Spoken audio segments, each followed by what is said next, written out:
أعوذ بالله من الشيطان الرجيم. بسم الله الرحمن الرحيم.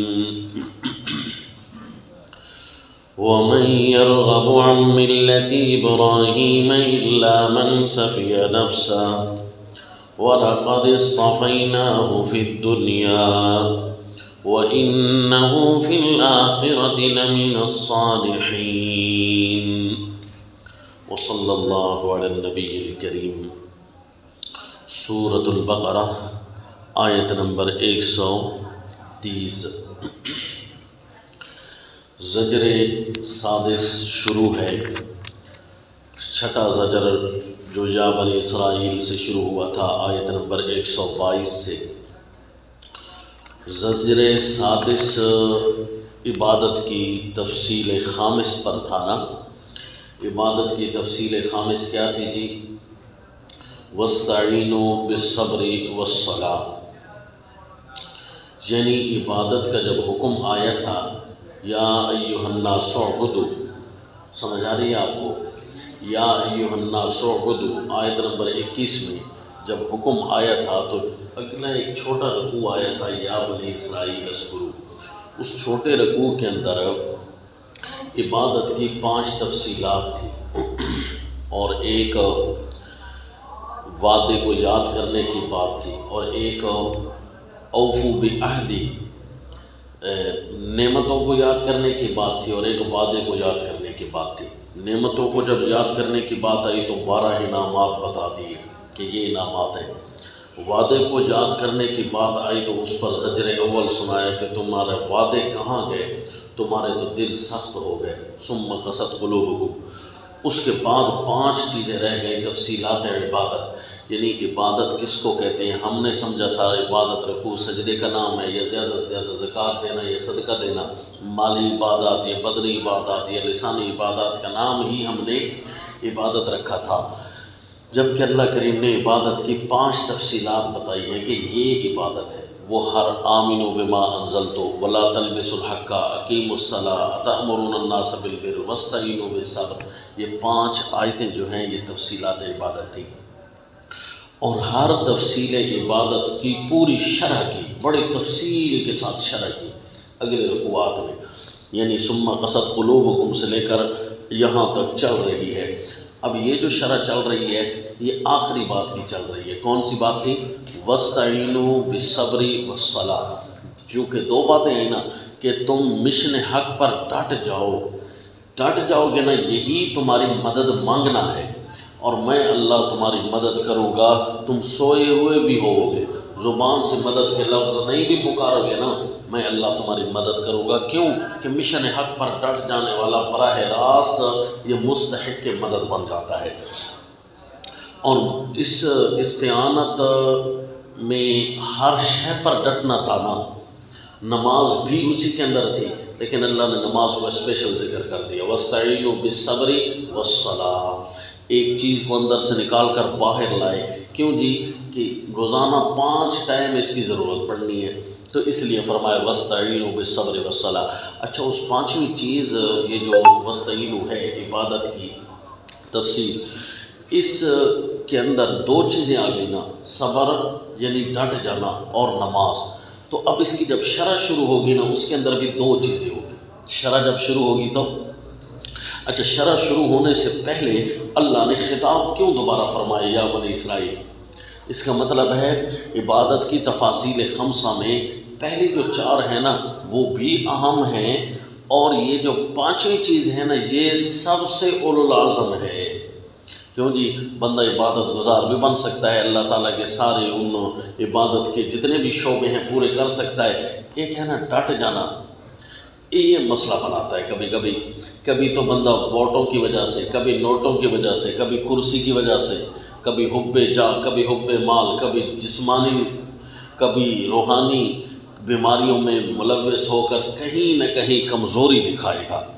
تو یہ جو 5ویں چیز ہے نا عبادت کی، کہا اس کو ذرا اسپیشل دیکھنا. کیوں جی؟ کہ اگلی سزاؤں کو دیکھ لو، پھر یہاں پر چلنا تمہارے لیے آسان رہ جائے گا. بچنے کی 4 صورتیں ہیں، دوبارہ دیکھ لو اور پہلے بھی بتایا پھر بتایا، بچنے کی 4 صورتیں ہیں، دوبارہ دیکھ لو، پھر کوئی صورت کام نہیں آئے گی تو اس سے بہتر ہے کہ ہر نشیب و فراز میں استقامت کو برقرار رکھیں۔ تو ہر نشیب و فراز میں استقامت کو برقرار رکھنے کے لیے پھر اللہ نے 4 مفضل جاریہ انعامات کا تذکرہ فرمایا سیدنا ابراہیم علیہ السلام کا نام لے کر، اور بتایا تھا نا صیغہ بھی ایسے استعمال کیا جو مضمون کے مطابق ہے، وَإِذِ ابْتَلَىٰ ابراہیم، استقامت کی بات چل رہی تھی نا تو ابتلا کا ذکر کیا۔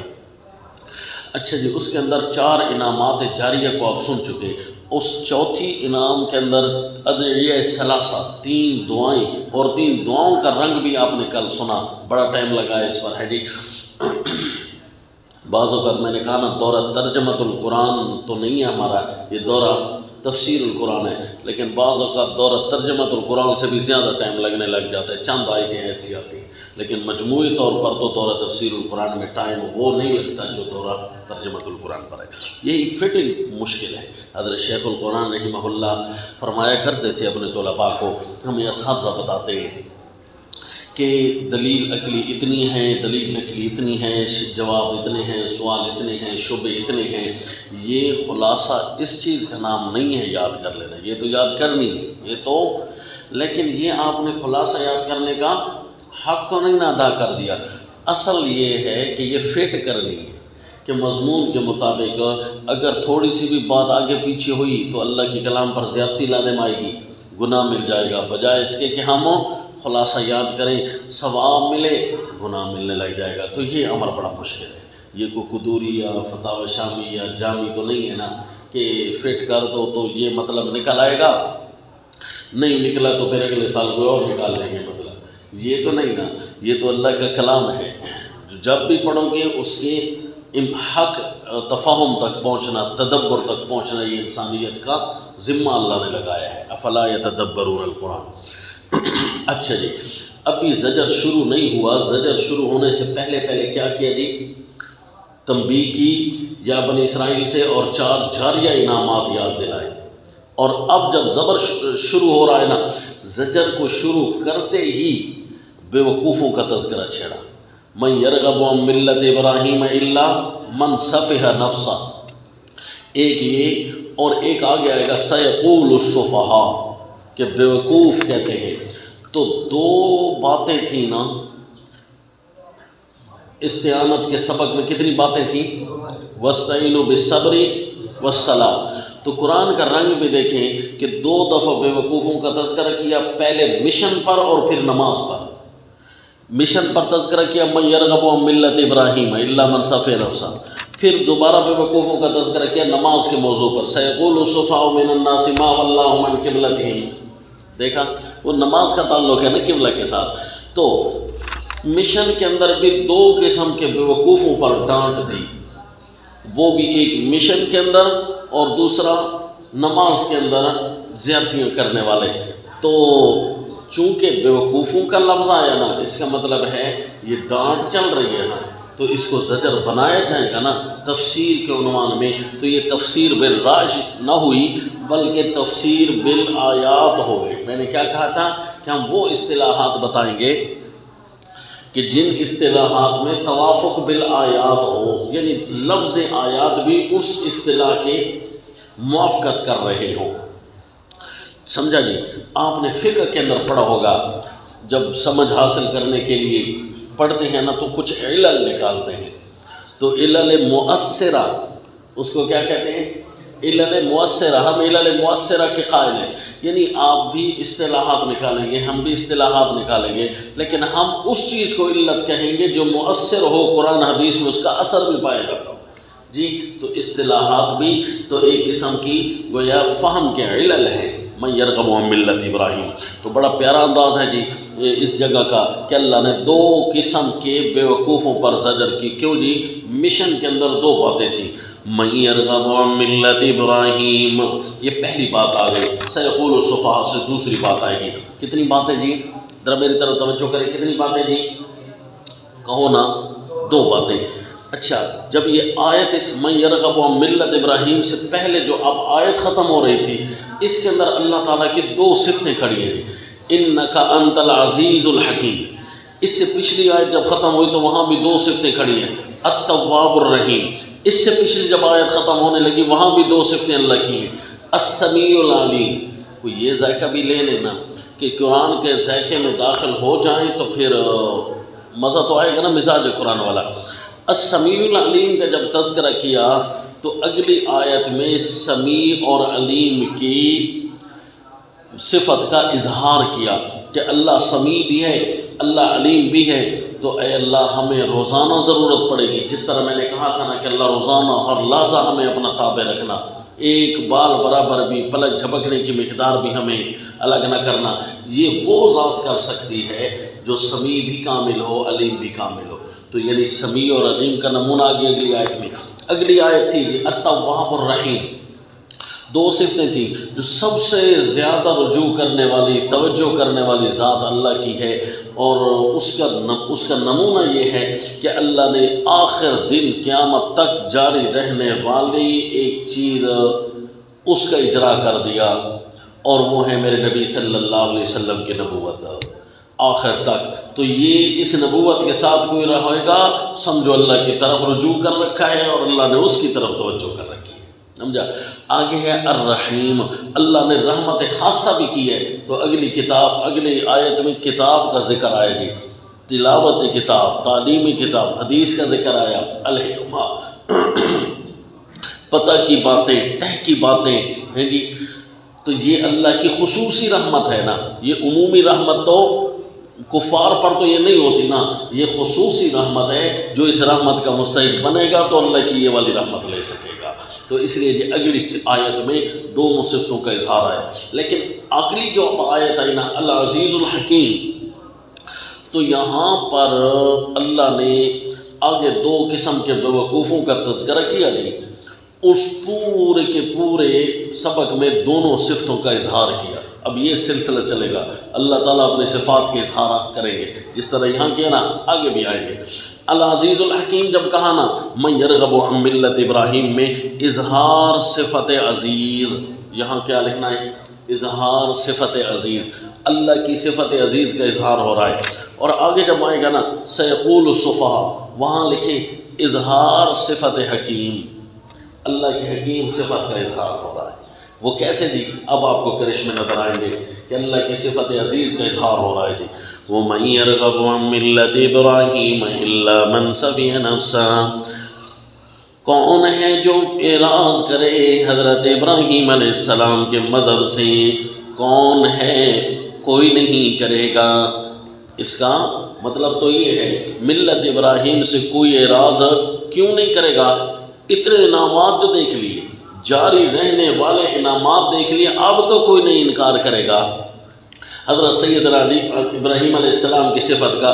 صرف وہی کرے گا من صفی نفسہ، جو بیوقوف ہو، جو الا من صفی نفسہ، جس نے احمق بنایا ہو اپنے آپ کو، بیوقوف بھی ہو نا، وہ بھی حضرت ابراہیم علیہ السلام کی صفات، جاری رہنے والے انعامات کو دیکھ کر حضرت کی طرف آنے کی کوشش کرے گا۔ کوئی بیوقوف بھی ہوا نا، لیکن جو بیوقوف سے بھی بڑا بیوقوف ہو، یعنی بیوقوف ہو نہیں، اپنے آپ کو بنایا ہوا ہو بیوقوف، صفت کا الا من هو سفیہ نہیں فرمایا، جو عبارت کا اسلوب ہے نا وہ دیکھ لیجئے، الا من صفح نفسہ، سفیہ نہیں فرمایا، جس طرح گیا ہے نا سیقول السفہاء، سفیہ کی جمع۔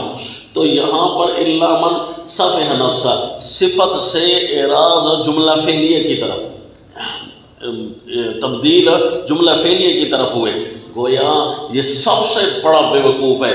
دنیا کے معاملات میں تو اپنے آپ کو بڑا حاکم، بڑا فیصل تسلیم کرتا ہے، بڑا چٹ کپڑیا بنتا ہے، بڑا نمبردار بنتا ہے جی، اور جب دین کا معاملہ آ جائے تو زیرو ہو جاتا ہے، تو سمجھو بیوقوف بنا رکھا ہے نا اس نے اپنے آپ کو، ویسے تو بڑا عقل مند بنتا ہے۔ اس لیے میرے نبی صلی اللہ علیہ وسلم نے فرمایا تو ابو الحکم نہیں، ابو جہل ہے جی، ابو جہل ابو الحکم شمار ہوتا ہے، تو ابو جہل ہے۔ الا من صفی نفسہ وَلَقَدْ اصْطَفَيْنَاهُ فِي الدُّنْيَا، اور بے شک ہم نے ان کو چن رکھا تھا دنیا میں ہم نے ان کو چن رکھا ہے۔ کیسے؟ اور 4 صفتیں دیکھ لی، 4 انعامات دیکھ لیے، آگے لکھ لو، 4 انعامات دیکھ لیے، ہر انعام کا شروع لفظ عز کے ساتھ تھا۔ ہم نے تو ان کو دنیا میں بھی چن رکھا ہے، اور چننے کی مثال یہ ہے کہ 4 جاری انعامات آج تک جاری ہیں۔ اب بتاؤ، وَلَقَدِ اصْطَفَيْنَاهُ فِي الدُّنْيَا وَإِنَّهُ فِي الْآخِرَةِ لَمِنَ الصَّالِحِينَ، اور آخرت میں تو اعلیٰ درجے کے نیکوں میں سے ہوں گے، آخرت میں تو ہوں گے ہی ہوں گے نا، اور دنیا میں بھی ہم نے ان کو چن رکھا تھا، پھر آخرت میں بھی کمال، دنیا میں بھی کمال۔ تو اب وہ ایسے بندے کے مذہب اور ملت سے اعراض کرنا بیوقوف ہی کر سکتا ہے۔ اذ قال له ربه اسلم قال اسلمت لرب العالمین۔ پچھلے جو 4 عز تھے نا، ان 4 عز کا مجموعہ یہاں پیش کر دیا کہ 4 اللہ نے کب ان کو چنا تھا۔ اس وقت اللہ نے یہ 4 انعامات دیے تھے جب اللہ نے انہیں فرمایا تھا ساری کے سارا اپنے آپ کو میرے سپرد کرتے ہو میرے پیغمبر، اسلم، سب کچھ اپنا میرے سپرد کر دو، تیرا اٹھنا، تیرا بیٹھنا، تیرا سونا، تیرا جاگنا، تیرا بولنا، تیرا سننا، غرض ہر حرکت استقامت والی ہو، کرتے ہو یوں میرے پیغمبر۔ قال اسلمت لرب العالمین، کہنے لگا میں تابع فرمان ہو گیا ہوں، حکم بردار ہو گیا ہوں رب العالمین کا۔ لہذا جب اولاد نہیں تھی تب بھی اللہ کے تابع، جب خود اولاد تھے یعنی باپ کے سامنے تھے تو، جب اولاد بنی باپ بنے تب بھی اللہ کے تابع، جب بچہ چلنے پھرنے کے اور انگلی پکڑ کر ساتھ بھاگنے کے قابل ہوا تب بھی اللہ کے تابع، گھر بار بھی چھوڑا تب بھی اللہ کے لیے۔ اسلمت لرب العالمین، تو ہم نے ان کو دنیا میں ہی چن لیا تھا، اور کہا بھی ہے نا کہ جو ہمارے راہ کی اتباع کرے گا دنیا میں بھی خوف اور حزن اس سے ہٹا دوں گا۔ وَوَصَّى بِهَا إِبْرَاهِيمُ بَنِيهِ وَيَعْقُوبُ وَلَقَدْ اصْطَفَيْنَا، ملت ابراہیم کی فضیلت 2 اعتبار سے۔ نمبر 1 کہ اللہ نے ان کو دنیا میں بھی چن رکھا تھا، آخرت میں تو ہے ہی، اور نمبر 2 اسی کے ساتھ حضرت ابراہیم اور ان کے پوتے حضرت یعقوب اپنی اولاد کو مسلسل وصیتیں کرتے آئے۔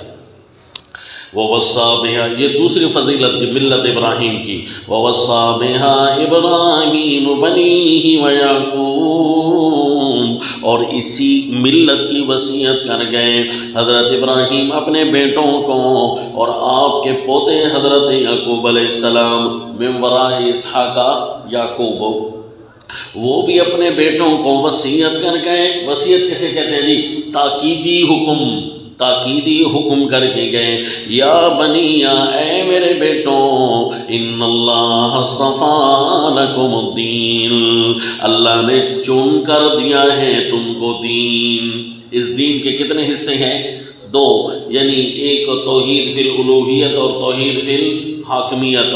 پڑھ گیا آپ یا ایھا الناس اعبدوا کے اندر، فلا تموتن الا وانتم مسلمون، نہ تم ہرگز مرنا مگر اسلام کی حالت میں، یعنی یہ اسلوب اختیار کیا، حالانکہ مرنا بندے کے اپنے اختیار میں تو نہیں ہوتا، یعنی تمہاری اسلام پر موت آنی چاہیے، ہونا تو یوں چاہیے تھا نا، لیکن فرمایا نہ مرنا مگر اسلام کی حالت میں، یہ تاکید سے عقد کر کے بولا، فلا تموتن الا وانتم مسلمون ام کنتم شہداء اذ حضر یعقوب الموت، ام کنتم شہداء، کیا تم موجود تھے، یعنی اگر یہ بات نہیں تو کیا تم موجود تھے حضرت یعقوب علیہ السلام کی جب وفات ہو رہی تھی اور آپ نے تاکیدی حکم کیا؟ ہم نے تو، یعنی یہ جو دوسری فضیلت ہے اس پر تنویر پیش کر دی، دوسری فضیلت پر تنویر پیش کر دی، ام کنتم شہداء اذ حضر یعقوب الموت پر، اور ام تقولون ان ابراہیم و اسماعیل و اسحاق، یہ دوسری تنویر پیش کر دی اس دوسری فضیلت پر۔ دوسری فضیلت پر 2 تنویریں پیش کی، 2 دفعہ اللہ نے روشنی ڈالی۔ ہم نے جو کہا وصیت کی ہے، اچھا تم بتاؤ پھر کون سی وصیت کی ہے؟ جب وہ فوت ہونے لگے تھے تو تم وہاں کھڑے تھے کیا؟ اذ قال ام کنتم شهداء اذ حضر يعقوب الموت اذ قال لبنيه ما تعبدون من بعدي، جب اپنے بیٹوں کو فرما رہے تھے کہ اس کی عبادت کرو گے تم میرے بعد. لفظ عبادت کا تذکرہ آیا تو آپ کا ذہن ساری گردان کی طرف چلا گیا کہ نہیں چلا گیا ہے جی؟ کچھ ذہن تبدیل ہو رہے ہیں نا کہ ہم نے کس چیز کو عبادت سمجھ رکھا تھا اور اللہ ہم سے کیا چاہتے ہیں. گویا خلاصہ یہ ہے کہ ہم نے عبادت اگرچہ چند چیزوں کا نام رکھا تھا، مالی، بدنی، لسانی، لیکن اللہ ہم سے چاہتے ہیں کہ ہر سانس میرے لیے نکالو، ہر امر، ہر کام میرے لیے کرو، کسی میں تمہاری اپنی مرضیاں نہ چل رہی ہوں، میں اللہ کی مرضی، ہر حکم، ہر ہلانا زبان کا، ہر جملہ سننا بولنا سب کچھ میرے تابع. تو اس لیے فرمایا حضرت یعقوب علیہ السلام نے، اور اللہ نے انبیاء کو بھیج کر یہ کام دکھوایا بھی ہے کہ وہ بھی تو تمہاری طرح انسان ہوتے ہیں نا، انسان ہونے میں تو تمہاری طرح ہیں. فضیلت وہ کیوں پا جاتے ہیں کہ اللہ کریم نے ان کو ایک وہ بھی فضیلت دے رکھی ہوتی ہے کہ وہ نبی ہوتے ہیں.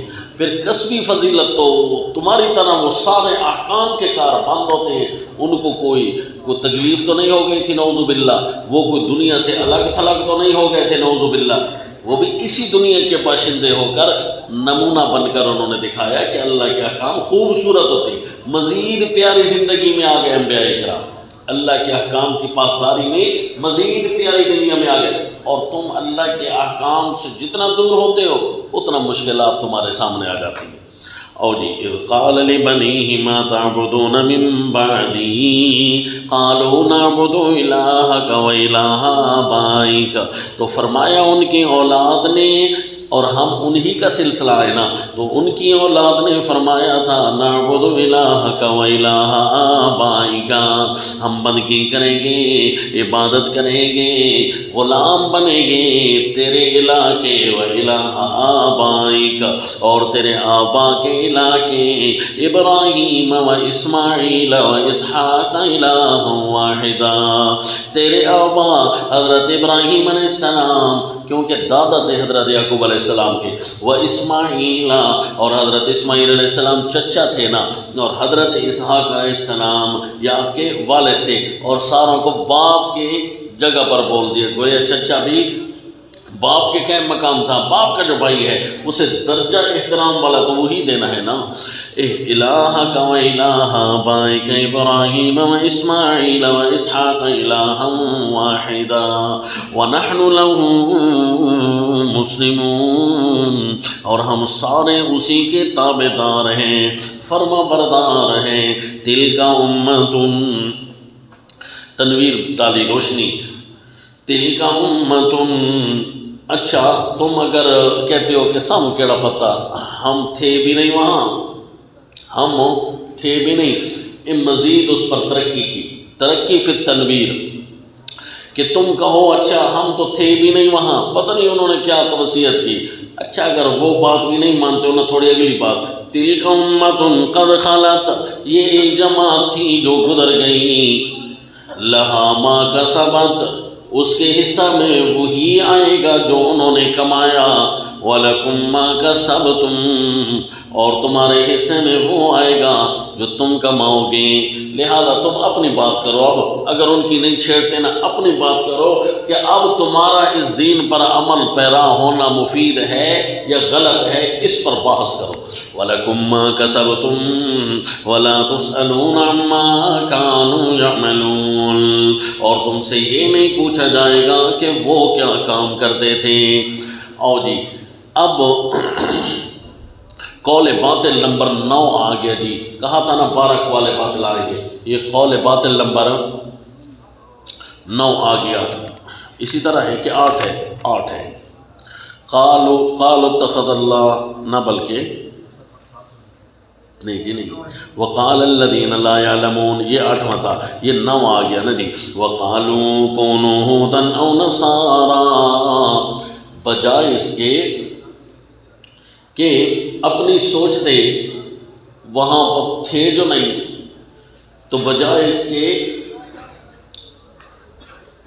کہ اپنی سوچتے یہ لوگوں کو کہتے ہیں نہیں بس پکے یہودی اور عیسائی بنو، جب تھے نہیں تم وہاں حضرت ابراہیم علیہ السلام و تسلیم کے پاس، حضرت یعقوب علیہ السلام کے پاس، انہوں نے کیا وصیت کی تھی؟ جب تم تھے نہیں، خود جو کہتے ہو، تو ہم نے کہا پھر اس سے ترقی تو یہ ہے کہ اپنی سوچو پھر جی، تھے نہیں اور بجائے اس کے کہ قول باطل کر دیتے ہیں، وَقَالُوا كُونُوا هُودًا أَوْ نَصَارَىٰ، اور کہتے ہیں ہو جاؤ یہودی، اور عیسائی کہتے ہیں ہو جاؤ عیسائی، تَهْتَدُوا، تو راہ پالو گے۔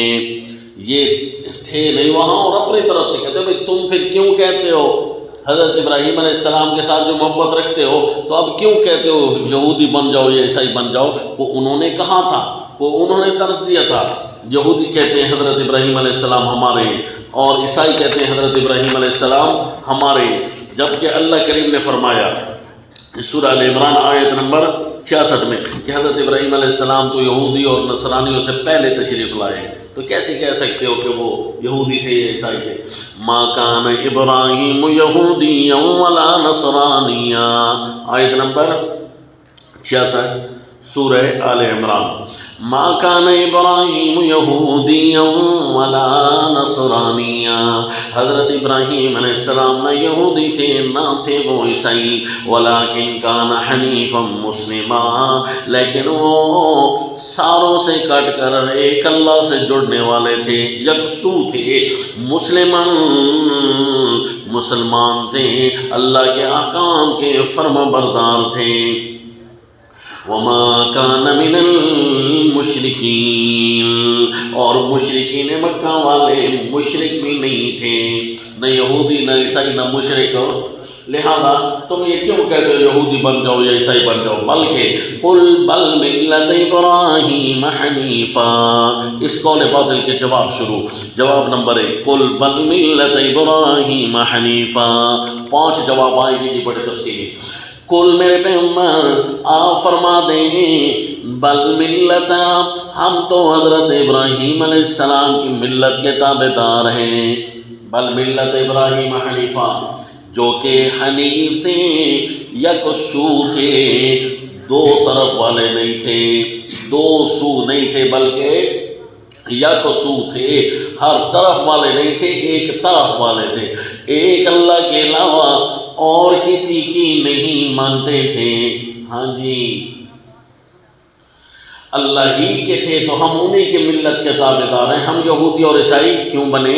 وما کان من المشرکین، اور نہیں تھے وہ شرک کرنے والوں میں سے، پہلا جواب۔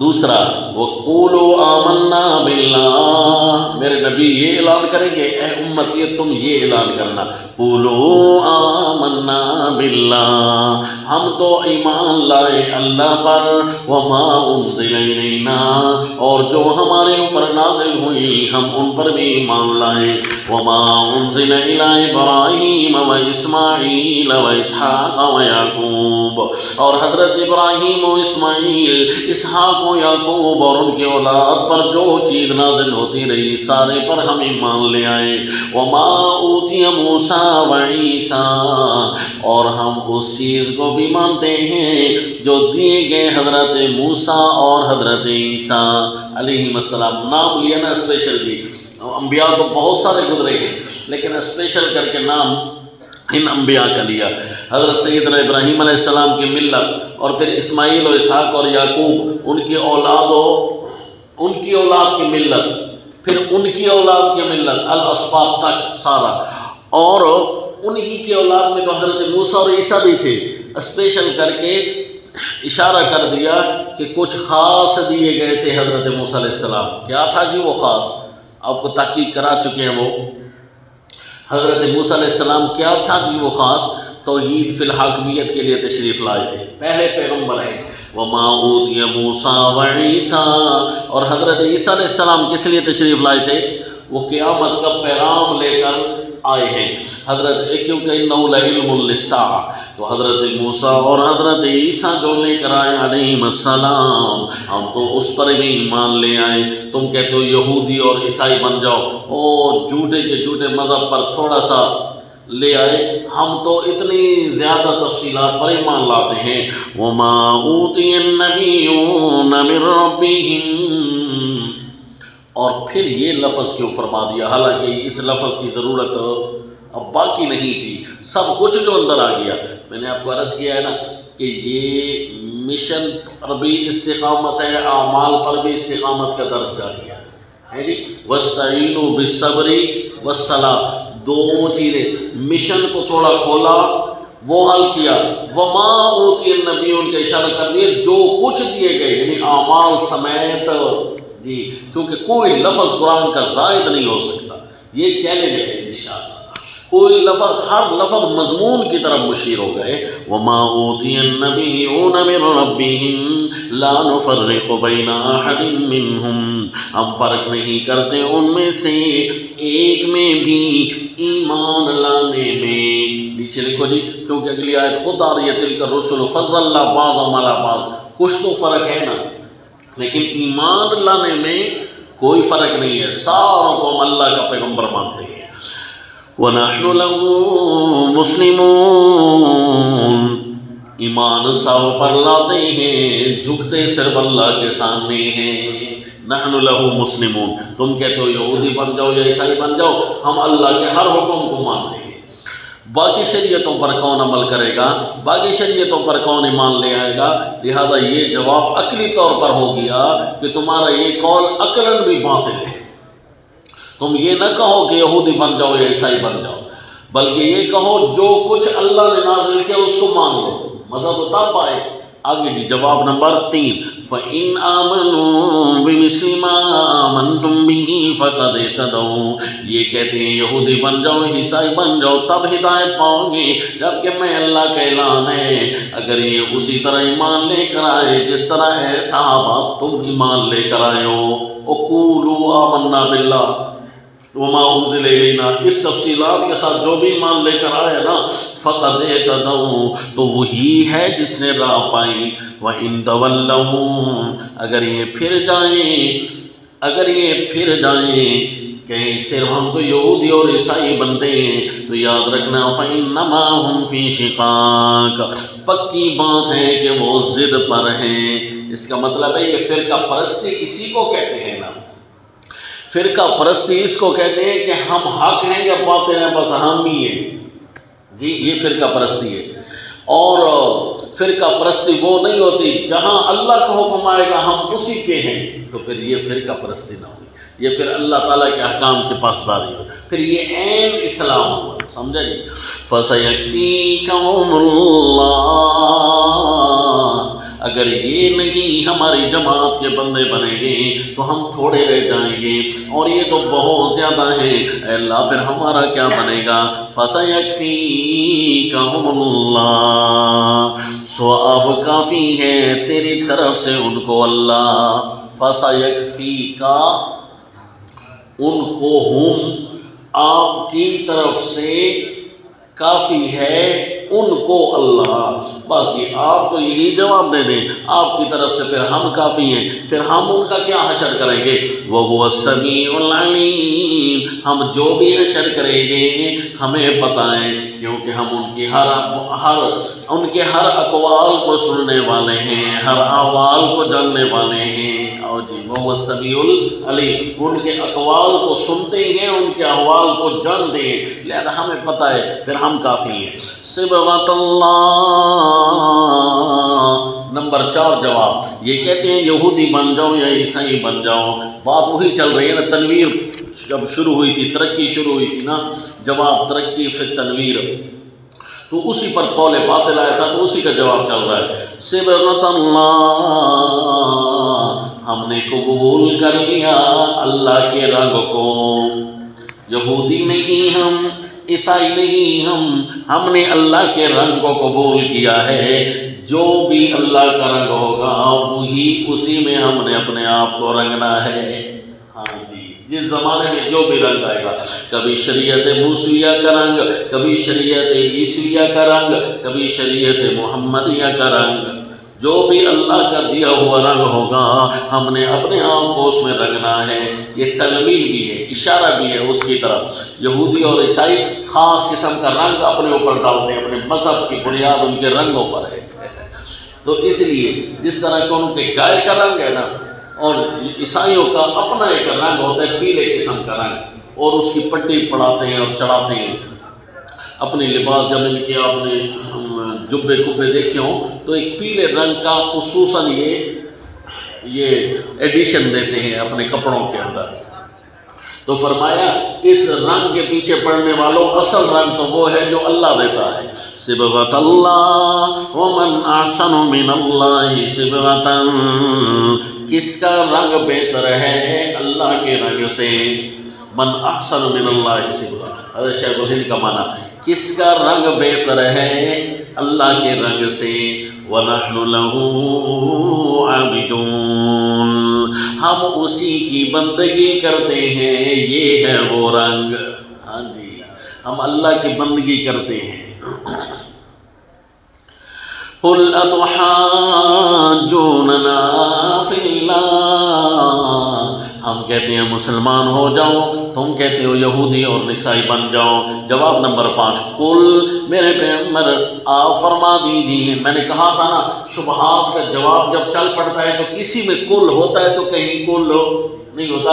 اس مزاج قرآن کو بھی تو ڈھونڈنا ہے اللہ کیا فرمانا چاہتے ہیں جی۔ تو کل کے جواب جب آئیں گے نا کل کے لفظ کے ساتھ، تو وہاں عموماً الزامی جواب کا اشارہ ہوتا ہے۔ قل اتحاجوننا فی اللہ وهو ربنا وربکم ولنا اعمالنا ولکم اعمالکم ونحن له مخلصون۔ قل، میرے پیغمبر فرما دیجیے، اور یہودی اور عیسائی کو عقل کی گراریاں سیٹ کرو۔ کیا کر رہے ہو؟ اللہ کے معاملے میں ہمارے ساتھ جھگڑ رہے ہو۔ کوئی ذات کے جائیداد کے جھگڑے تو ہے نہیں۔ ہم کہتے ہیں اللہ کی طرف آؤ اور تم کہتے ہو یہود اور عیسائی والے فرقے کی طرف آؤ۔ کوئی تو سوچو کیا لازم آ رہا ہے تم کو؟ الزامی جواب ہے نا، کیا لازم آ رہا ہے تم کو؟ یہی لازم آئے گا نا، اللہ کی ذات کے معاملے میں تم جھگڑتے ہو۔ وَهُوَ رَبُّنَا وَرَبُّكُمْ، حالانکہ وہ اللہ ہمارا حاکم مطلق ہے، تمہارا بھی حاکم مطلق ہے۔ وَلَنَا أَعْمَالُنَا وَلَكُمْ أَعْمَالُكُمْ، ہمارے لیے ہیں ہمارے اعمال، تمہارے لیے ہیں تمہارے اعمال۔ اب جب اللہ کے سامنے جائیں گے وہاں خلاصہ نکلے گا۔ وَنَحْنُ لَهُ مُخْلِصُونَ، ہم تو اپنے اعمال میں خالص اللہ کے لیے ہیں۔ تم بتاؤ، تم اپنے اعمال میں خالص اللہ کے لیے ہو کہ نہیں؟ دیکھو نا، 5واں جواب آیا اور اندر لفظ اعمال کا تذکرہ ہے۔ چوتھا جواب آیا تو لفظ ایمان کا تذکرہ تھا، ہے نا؟ اسی لیے کہ مضمون وہی چل رہا ہے، وَاسْتَعِینُوا بِالصَّبْرِ وَالصَّلَاةِ، مشن بھی ہے اور ظاہری اعمال بھی ہیں، باطنی اعمال بھی اور ظاہری۔ دیکھو قرآن مضمون نہیں چھوڑتا۔ قُلْ أَتُحَاجُّونَنَا فِي اللَّهِ وَنَحْنُ لَهُ مُخْلِصُونَ، اپنے اعمال میں، اپنے ایمان میں ہم اللہ کے خالص ہیں، لہذا اپنے اعمال کی فکر کرو، اپنے ایمان کی فکر کرو۔ یہ نہ کہا کرو یہودی بنو جاؤ، وہ ترقی بر تنویر جو آئی تھی نا وہ جاری ہے۔ اچھا، ام تقولون، یا تم یہ کہتے ہو، یہ دوسری تنویر پیش کر دیں، ام کے لفظ کے ساتھ پہلی تنویر اور پھر ام کے لفظ کے ساتھ دوسری تنویر۔ پہلی تنویر کے بعد ترقی پھر تنویر آئی نا، اور اس کے اوپر ایک قول باطل آیا۔ اب دوسری تنویر خود قول باطل پر مشتمل ہے، ام تقولون جی، دوسری تنویر شروع ہو گئی، لکھوایا ام تقولون، یہ قول باطل نمبر 10۔ میں نے کہا تھا قول باطل آئیں گے 12، اور ہر قول باطل قال یقول تقول یقولون ان چیزوں کے ساتھ شروع ہوگا، قالت ان الفاظ کے ساتھ، سیدھے قول سے شروع ہونے والے یہ اقوال باطلہ، یہ قول باطل۔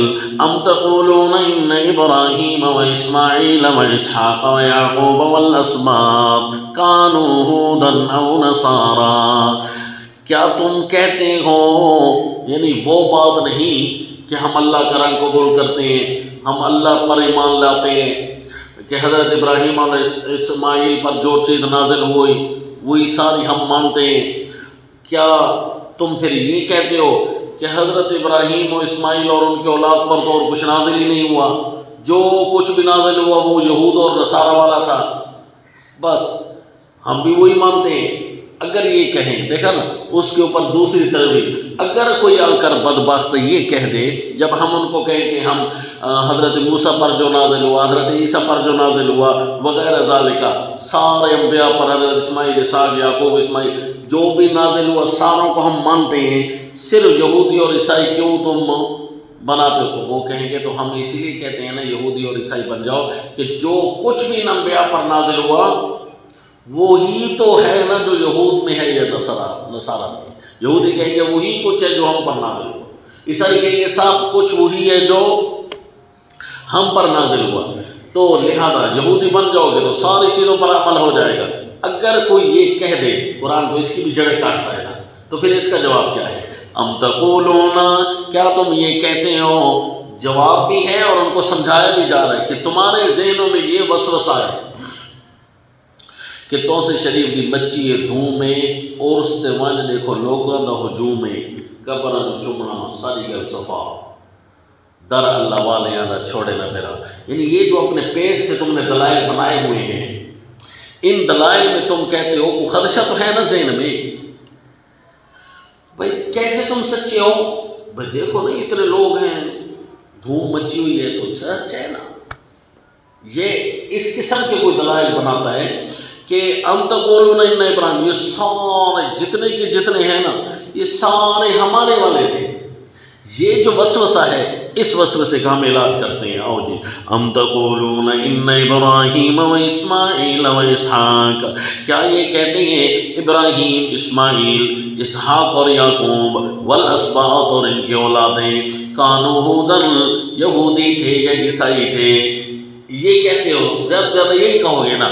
قل اانتم اعلم ام اللہ، فرما دیجئے میرے پیغمبر تمہیں زیادہ پتہ ہے یا اللہ کو؟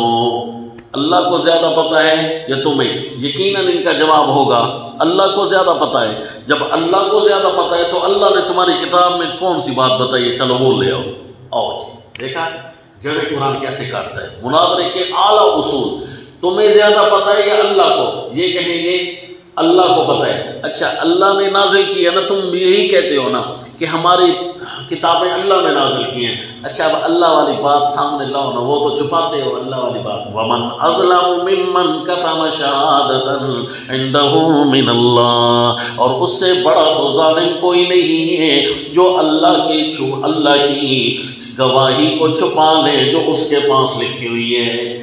اگر تم کہتے ہو کہ یہ ہمارے تھے تو ظاہر ہے اللہ نے تو بتایا ہوگا نا یہ کس کے تھے، تو وہی اللہ والی گواہی سامنے لاؤ۔ اور اللہ والی گواہی سامنے لاتے ہیں تو بات ساری شیشہ ہو جاتی ہے۔ اس اللہ والی بات کے اندر تو کچھ اور موجود تھا، آگے بھی آئے گا انشاءاللہ تذکرہ۔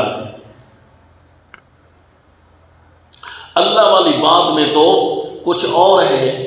الذین آتیناہم الکتاب، آگے آ رہا ہے آیت نمبر 146 کے اندر، الذین آتیناہم الکتاب یعرفونہ کما یعرفون ابناءہم، جن کو ہم نے کتاب دی ہے نا وہ اس نبی کو ایسے جانتے ہیں جیسا کہ اپنے بیٹوں کو جانتے ہیں۔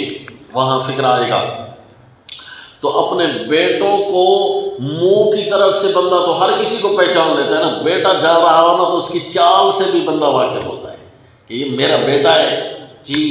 تو اتنا واضح ہے نبی ان کے سامنے، جس طرح کہ اپنے بیٹوں کو سمجھتے ہیں نا اسی طرح اپنے نبی کو سمجھ لیں، لیکن یہ اللہ کی گواہی کو چھپاتے ہیں۔ اب بھی کہتے ہیں یہودی بن جاؤ یا عیسائی بن جاؤ۔ دیکھو جو قرآن اس کا رد کتنے اعلیٰ انداز میں کرتا ہے۔ جواب نمبر 1، قل اانتم اعلم ام اللہ ومن اظلم ممن کتم شہادۃ عنده من اللہ وما اللہ بغافل عما تعملون۔ ہاں جی، جب یہ بات کریں گے نا تو کہیں گے وہ جناب یہ تو ہمارے اندر کی رپورٹ لے کر آئے، تو اللہ فرماتے ہیں میں اندر کی رپورٹ کیوں نہ لے کر آؤں؟ واللہ بغافل عما تعملون، اللہ کو تو تمہارے سارے کرتوتوں کو پتہ ہے کہ گواہی لکھی ہوئی ہے اور اس کو چھپاتے ہیں اور اس کے باوجود کہتے ہیں کونوا ھودا او نصارا، تلک امتن، اچھا چلو بالآخر کچھ ایسے بھی یہودی آ سکتے ہیں جن کے پاس وہ گواہی بھی مٹا دی گئی ہو، نعوذ باللہ، ابھی بھی مٹائی نہیں ہے، انہوں نے لکھی ہوئی ہے وہ گواہی، مٹائی ابھی بھی نہیں ہے انہوں نے، تو بہت ساری کوئی ایسے بھی ہو سکتے ہیں جو مٹا ڈالیں، کیونکہ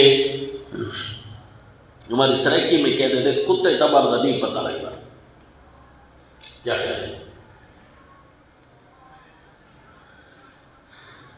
وہ آئے نا پوڈری گھر، بیوی کو کہنے لگا اماں روٹی نہیں، اس نے کہا سری کھادا، میں تیری ماں نہیں ہوں، میں تیری بیوی ہوں، سا کہ کتے ٹبر دا نہیں پتہ لگتا، نہیں سمجھا؟ تو جو پوڈر جو پی کر آیا ہوا ہو تو پھر ان کا کیا پتہ ہے؟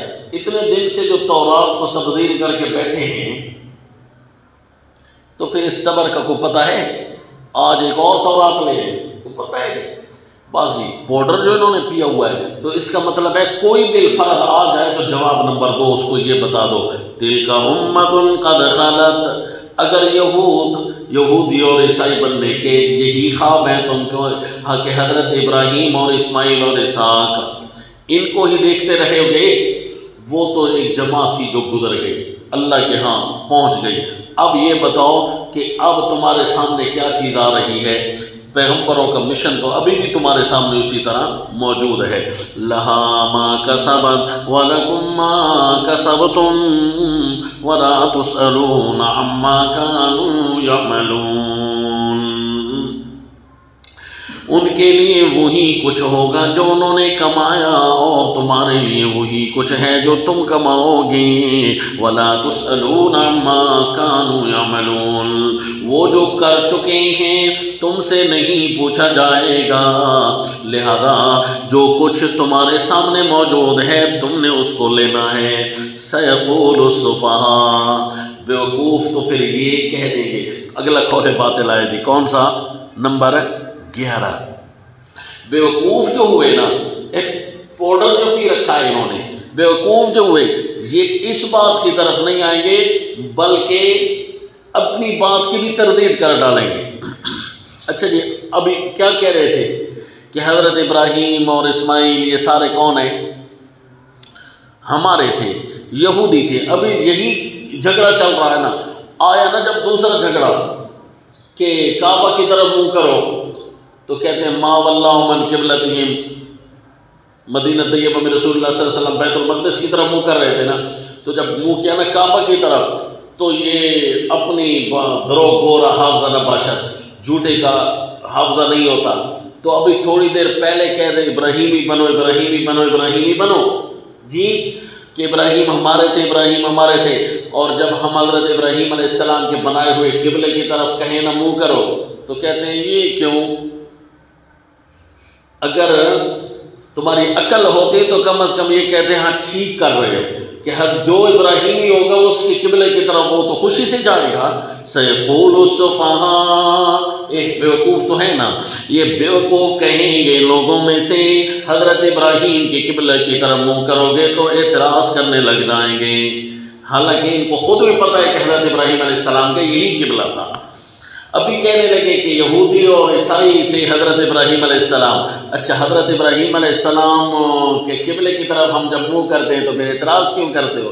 اس کا مطلب ہے تمہارے نہیں تھے نا، تمہارے نظریے میں جو تمہاری کتابوں میں جو قبلہ لکھا ہوا ہے وہ حضرت ابراہیم علیہ السلام کا تھا ہی نہیں سرے سے، اس کا مطلب ہے حضرت ابراہیم کے دین پر تم نہیں ہو، نقل بیزتی ہو گئی کہ نہ ہو گئی؟ کہنے لگے ہم حضرت ابراہیم علیہ السلام اصل میں ہمارے دین پر تھے، حضرت ابراہیم علیہ السلام تو قبلہ اول پر تھے، تو یہ قول باطل بھی ہے اور پچھلے قول باطل کا جواب بھی ساتھ ساتھ ہے، سیقول السفہاء، جواب نمبر 3 بھی ہے اور اگلا قول باطل بھی ہے، یہ کہیں گے بیوقوف لوگ، من الناس، لوگوں میں سے جو زیادہ بیوقوف ہیں، ما ولاہم عن قبلتہم التی کانوا علیہا، کہ کس چیز نے پھیر دیا ہے ان مسلمانوں کو ان کے قبلہ سے، التی کانوا علیہا، جس قبلہ پر وہ تھے،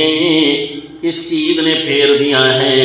جواب تو یہ ہونا چاہیے ہمیں اسی چیز نے پھیر دیا ہے جس چیز پر تم نہیں ہو، ہم اس چیز پر ہیں، ملت ابراہیم پر ہیں، ہم ملت ابراہیم سے پھرنا نہیں چاہتے اور تم ملت ابراہیم سے پھر گئے ہو۔ ہم کعبہ میں تھے تو اسی طرف منہ کرتے تھے، مدینہ میں آئے ہیں تب بھی اسی طرف ہم نے منہ کرنا ہے جو حضرت ابراہیم علیہ السلام کا مشن ہے۔ کچھ دن کے لیے ہمارے اللہ نے کیوں حکم دیا کہ قبلہ ثانی بیت المقدس کی طرف منہ کرو، حضرت ابراہیم علیہ السلام کے قبلے کی طرف سے ہٹو تھوڑی دیر کے لیے؟ یہ کیوں اللہ نے حکم دیا؟ اس کا جواب آگے آ رہا ہے، الا لنعلم من یتبع الرسول، پتہ تو چلے نا کہ اصل رسول کا تابعدار کون ہے۔ یہ تو ہم نے اس لیے کیا ہے، ورنہ اب تو قل للہ المشرق، یہ جناب ہو آگے جواب آئیں گے چھ قسم کے جوابات ہوں گے، 6 قسم کے جوابات ہوں گے، اور ان جوابات کا جو ذائقہ ہوگا اس کو آپ نے اسپیشل کر کے نوٹ کرنا ہوگا۔ 6 قسم کے جوابات تسلسل کے ساتھ اس بات کا زور اس لیے دے رہا ہوں کہ یہاں پر آپ خلاصہ جات کو دیکھیں گے یا بعض تفاصیر کو اٹھا کر دیکھنے کی کوشش کریں گے نا، آپ خود خلجان میں پڑ جائیں گے، پریشانی میں پڑ جائیں گے، آپ سے سیٹ اپ نہیں ہو سکے گا، پھر آپ کے روابط آپ سے نکلتے ہوئے محسوس ہوں گے۔ جبکہ اصل تو بات چل رہی ہے نا وَاسْتَعِینُوا بِالصَّبْرِ وَالصَّلَاةِ کی شرح، تو اب روابط کو دیکھتے جانا۔ پہلا جواب اول حاکمانہ جواب، قُلْ لِلَّهِ الْمَشْرِقُ وَالْمَغْرِبُ يَهْدِي مَن يَشَاءُ إِلَىٰ صِرَاطٍ مُّسْتَقِيمٍ، قل فرما دیجیے میرے پیغمبر، للہ المشرق، مشرق اور مغرب اللہ ہی کی ہے، جب بھی اللہ جہاں بھی اللہ منہ کرنے کا حکم دے گا وہاں ہمیں پھرنا ہوگا۔ یہدی من یشاء الی صراط مستقیم، اللہ ہی کی مشرق ہے اور مغرب ہے، چلاتا ہے، چلائے جس کو چاہے سیدھی راہ کی طرف۔ تو جب مشرق اور مغرب کی طرف منہ کرو تو کبھی اللہ سیدھی راہ متعین کرانے کے لیے ایک جہت کو طرف حکم کر دے، تاکہ سیدھی راہ تو وہ ہے نا کہ اللہ کے امر پر ڈٹے رہنا، اسی سیدھی راہ پر متعین کرنے کے لیے اللہ کبھی ایک جہت کا حکم دے تو آپ دیکھتے ہیں کون کون پٹڑی سے اترتا ہے اور کون کون اس پٹڑی پر لگا رہتا ہے کہ اللہ کے ہر حکم کو یہدی من یشاء، چلائے جس کو چاہے سیدھی راہ پر۔ وَكَذَلِكَ جَعَلْنَاكُمْ أُمَّةً وَسَطًا، وَكَذَلِكَ جَعَلْنَاكُمْ، اور یہ ہمارا کمال ہے کہ بنایا ہے ہم نے تم کو امت وسطاً، معتدل، ایک ہوتا ہے وسط اور ایک ہوتا ہے وسط۔ حافظوا علی الصلوات والصلاة الوسطیٰ پر یاد دلانا، انشاءاللہ وسطیٰ پر ہی آپ کو تحقیق کروں گا، لیکن ابھی نہیں، کیونکہ ابھی آپ سے مل جل جائے گی، وہاں کوئی سوال کوئی جواب آئے گا نا تو وہاں مزہ آئے گا۔ وسط اعلیٰ کو کہتے ہیں، معتدل وسط درمیانی کو کہتے ہیں، اور دونوں کا چونکہ جذر ایک ہی ہے، مادہ ایک ہی ہے، تو لہذا جو وسط شے ہوتی ہے وہ اعلیٰ ہوتی ہے، وسط شے جو ہوتی ہے وہ اعلیٰ ہوتی ہے، وہ افراط تفریط سے ہٹ کر۔ یہ سڑک ہے نا تو سڑک کا جو درمیان ہے نا یہ اس کا اعلیٰ ہے، کیوں جی کہ درمیان میں چلتے جاؤ گے تو دائیں بائیں کے لنک روڈ کی طرف ہو متشابہ نہیں پڑے گا کہ یہاں سے پھرنا ہے کہ نہیں پھرنا ہے، کیونکہ بعضوں کا سڑک یوں دو رخی سی ہو جاتی ہے نا، پتہ نہیں چلتا، تو بندہ کنارے پر چلا ہو یا دائیں ہو جائے گا یا بائیں ہو جائے گا، اور اگر درمیان میں چلتا رہے تو دائیں بائیں ہونے کا بھی پتہ چلتا رہے گا کہ یہ اب دائیں ہے، تو وسط اعلیٰ کو کہتے ہیں۔ اسی لیے مادہ چونکہ ایک ہے وہاں سے نکلا، چونکہ تمہیں وسط اور اعلیٰ امت ہو لہذا تمہارا قبلہ بھی اعلیٰ ہونا چاہیے۔ وَكَذَلِكَ جَعَلْنَاكُمْ، اور ہمارا کمال ہے، کاف لبیان الکمال، کہ تم کو بنایا ہے ہم نے امت وسط، لِتَكُونُوا شُهَدَاءَ عَلَى النَّاسِ، تاکہ ہو جاؤ تم لوگوں پر گواہ، وَيَكُونَ الرَّسُولُ عَلَيْكُمْ شَهِيدًا، اور ہو جائے رسول تم پر گواہی دینے والا۔ وَمَا جَعَلْنَا الْقِبْلَةَ الَّتِي كُنْتَ عَلَيْهَا إِلَّا لِنَعْلَمَ، اور قبلہ کو بھی ہم نے اسی لیے مقرر کیا تھا، الَّتِي كُنْتَ عَلَيْهَا، جس پر تو تھا پہلے، إِلَّا لِنَعْلَمَ مَن يَتَّبِعُ الرَّسُولَ، مگر اس لیے ہی تو بنایا تھا کہ ہم دیکھیں کہ کون ہے، ہم ظاہر کریں کہ کون ہے رسول کا تابعدار، ممن ينقلب على عقبيه، اس آدمی سے جو پھرتا ہے اپنی ایڑیوں کے بل، وَإِن كَانَتْ لَكَبِيرَةً إِلَّا عَلَى الَّذِينَ هَدَى اللَّهُ۔ اب آپ توجہ کریں گے تو آپ کو ایک بات سمجھاؤ گی، جو میں نے کہا تھا کہ دور تفسیر کا عنوان یہی ہوتا ہے کہ آپ الفاظ کے اندر داخل ہونے کی کوشش کریں۔ ابھی فرما رہے تھے اللہ کریم کہ سَيَقُولُ السُّفَهَاءُ، کہ بیوقوف لوگ کہیں گے کہ ان کو قبلے سے کس چیز نے پھیر دیا ہے۔ اچھا جی، جواب تو اب انہیں کو ہی دینا چاہیے تھا نا، تو اللہ کریم نے یہ کیوں شروع فرما دیا وَكَذَلِكَ جَعَلْنَاكُمْ أُمَّةً وَسَطًا؟ جواب تو ہمیں دینا شروع ہو گئے، کیا خیال ہے؟ حالانکہ جواب تو بیوقوفوں کو ہی دینا تھا نا، تو اللہ نے ہمیں کیوں جواب دیا؟ جی تو یاد رکھنا اس آیت کے اندر جواب یہود کو ہے، لیکن آیت کو جو شروع ہے نا، یہ اللہ نے اسی بات کے تابع کر کے ہمیں بتا دیا، وَكَذَلِكَ کا صیغہ بتا رہا ہے، لِلَّهِ الْمَشْرِقُ وَالْمَغْرِبُ، جب مشرق اور مغرب اللہ کی ہے تو اللہ نے خاص ایک طرف منہ کرنے کا حکم کیوں دیا؟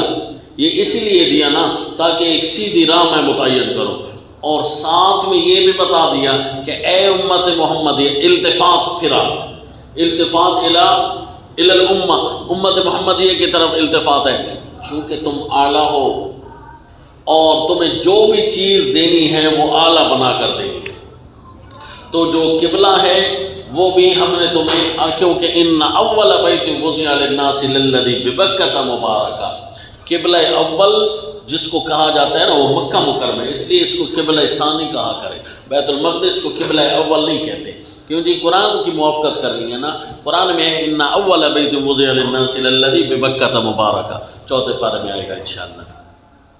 تو قبلہ اول وہ اعلیٰ ہے، مومنوں کے لیے ہم نے بنا دیا ہے، لہذا اے مومنو جس طرح مشرق اور مغرب اللہ کی ہے نا، اسی طرح اللہ نے پھر اس کے اندر جو چن کر حصہ دیا ہے وہ ایک اعلیٰ دیا ہے نا، کیونکہ تم اعلیٰ ہو، یہ وَكَذَلِكَ پچھلے جواب کے ساتھ ملا کرنا۔ آگے وَمَا جَعَلْنَا الْقِبْلَةَ، یہاں سے جواب یہود کو بھی شروع ہو رہا ہے، کیوں جی کہ ہم نے وہ جو اس لفظ کی طرف آپ نے توجہ کر لیا، ما جعلنا، یہ دو معنی دے رہا ہے، لفظ کی طرف غور کریں، ما جعلنا، ہم نے وہ قبلہ نہیں بنایا، التی کنت علیہا، جس پر آپ تھے پہلے۔ اللہ کے نبی کس قبلے پر تھے گی؟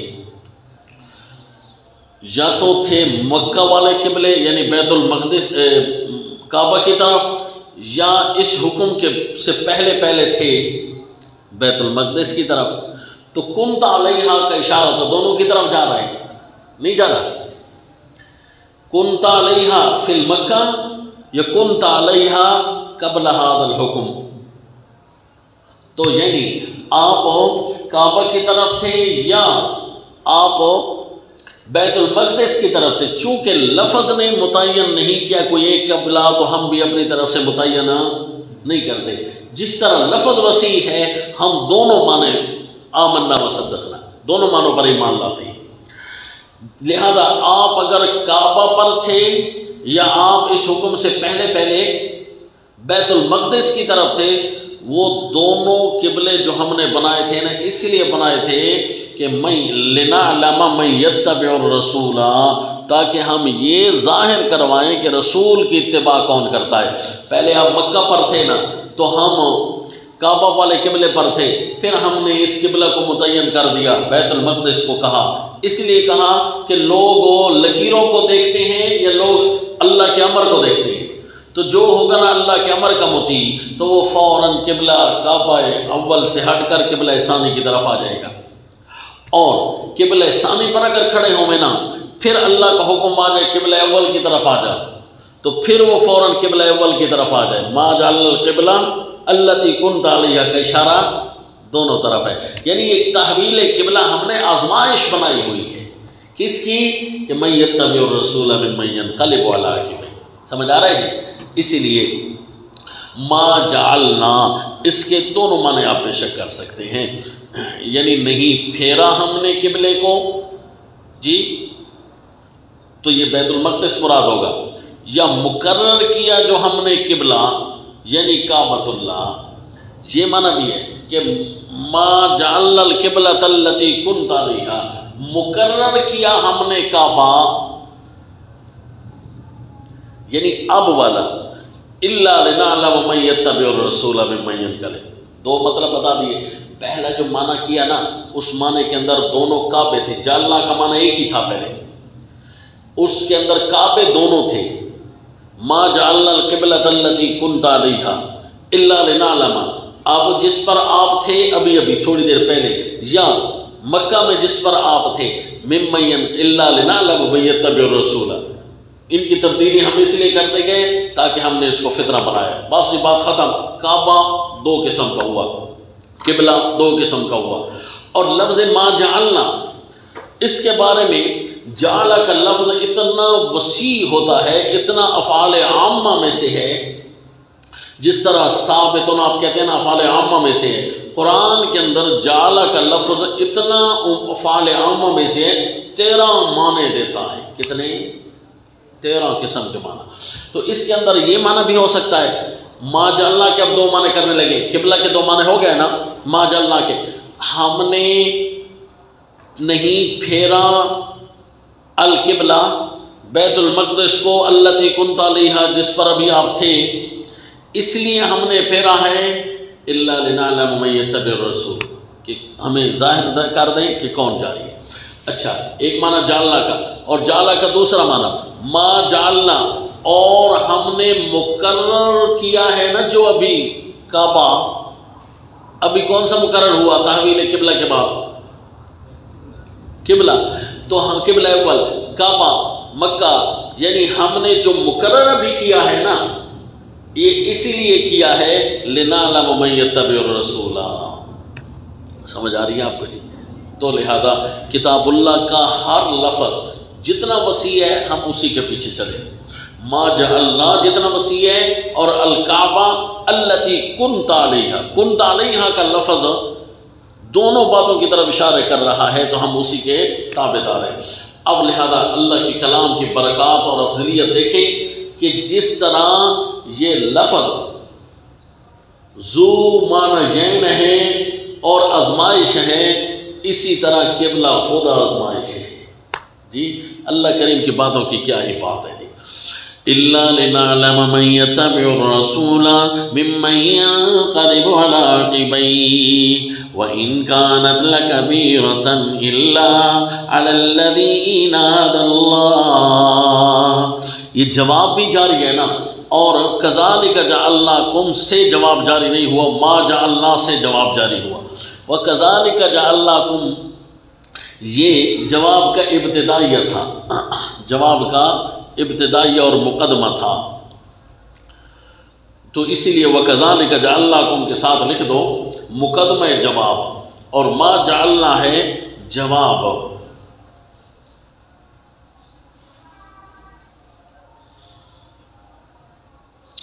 آ جاؤ جی، وَإِن كَانَتْ لَكَبِيرَةً إِلَّا عَلَى الَّذِينَ هَدَى اللَّهُ، اور یہ بات بہت بھاری ہے کہ کبھی ایک قبلہ کبھی دوسرا قبلہ، یہ بات بہت بھاری ہے مگر ان لوگوں پر کوئی بھاری نہیں، إِلَّا عَلَى الَّذِينَ هَدَى اللَّهُ، جو اللہ کی رہنمائی، جن کی اللہ نے رہنمائی کی ہے، جو اللہ کی رہنمائی پر چلتے ہیں، جو اللہ کی رہنمائی پر چلتے ہیں، جنہوں کو اللہ نے رہنمائی کر دی ہے، ان کے لیے کوئی مشکل نہیں کی، صبح ہو یا سویر ہو، 2 پڑھنے کا حکم کرے یا 4 پڑھنے کا حکم کرے، 3 پڑھنے کا حکم کرے تو عام اس کے امر کتاب ہے، ان کے لیے کوئی مشکل نہیں ہے، اللہ کا جو امر ہے۔ الا علی الذین ھدی اللہ، کیوں جی؟ ھدی للمتقین، یہ سورت ہے جو ھدی للمتقین، اما یاتینکم منی ھدی، جنت کے اندر ہم نے پریکٹس اور تربیت بھی یہی حاصل کی تھی کہ جب بھی اللہ کی رہنمائی آتی جائے اس کو لے لینا، یہ مفید ہوگا. تو الا علی الذین ھدی اللہ وما کان اللہ لیضیع ایمانکم، اور اللہ ایسا تو نہیں ہے کہ ضائع کرے تمہاری نمازیں. ایمان نمازوں کے طرف اشارہ کر دیا، کیونکہ ایمانکم بات تو چل رہی ہے نا قبلہ کی تحویل کی، تو یہاں پر لفظ ایمان آ گیا. اللہ یوں تو نہیں ہے کہ تمہارا ایمان ضائع کرے، اللہ تو یہ ہے کہ تمہارے ایمان کو پختہ کرے. اور قبلہ کی طرف جو ایمان چل رہا ہے وہ ہوتی ہیں نمازیں. تو اللہ ایسا تو نہیں ہے کہ ضائع کرے تمہاری نمازیں، کہ کبھی اللہ حکم دے اس قبلہ کی طرف تو کبھی اللہ حکم دے اس قبلہ کی طرف. تو اے اللہ یہ جو پہلے قبلے کی طرف حکم ملا تھا، نمازیں اعلیٰ تھیں اس وقت یا اس وقت اعلیٰ نہیں تھیں؟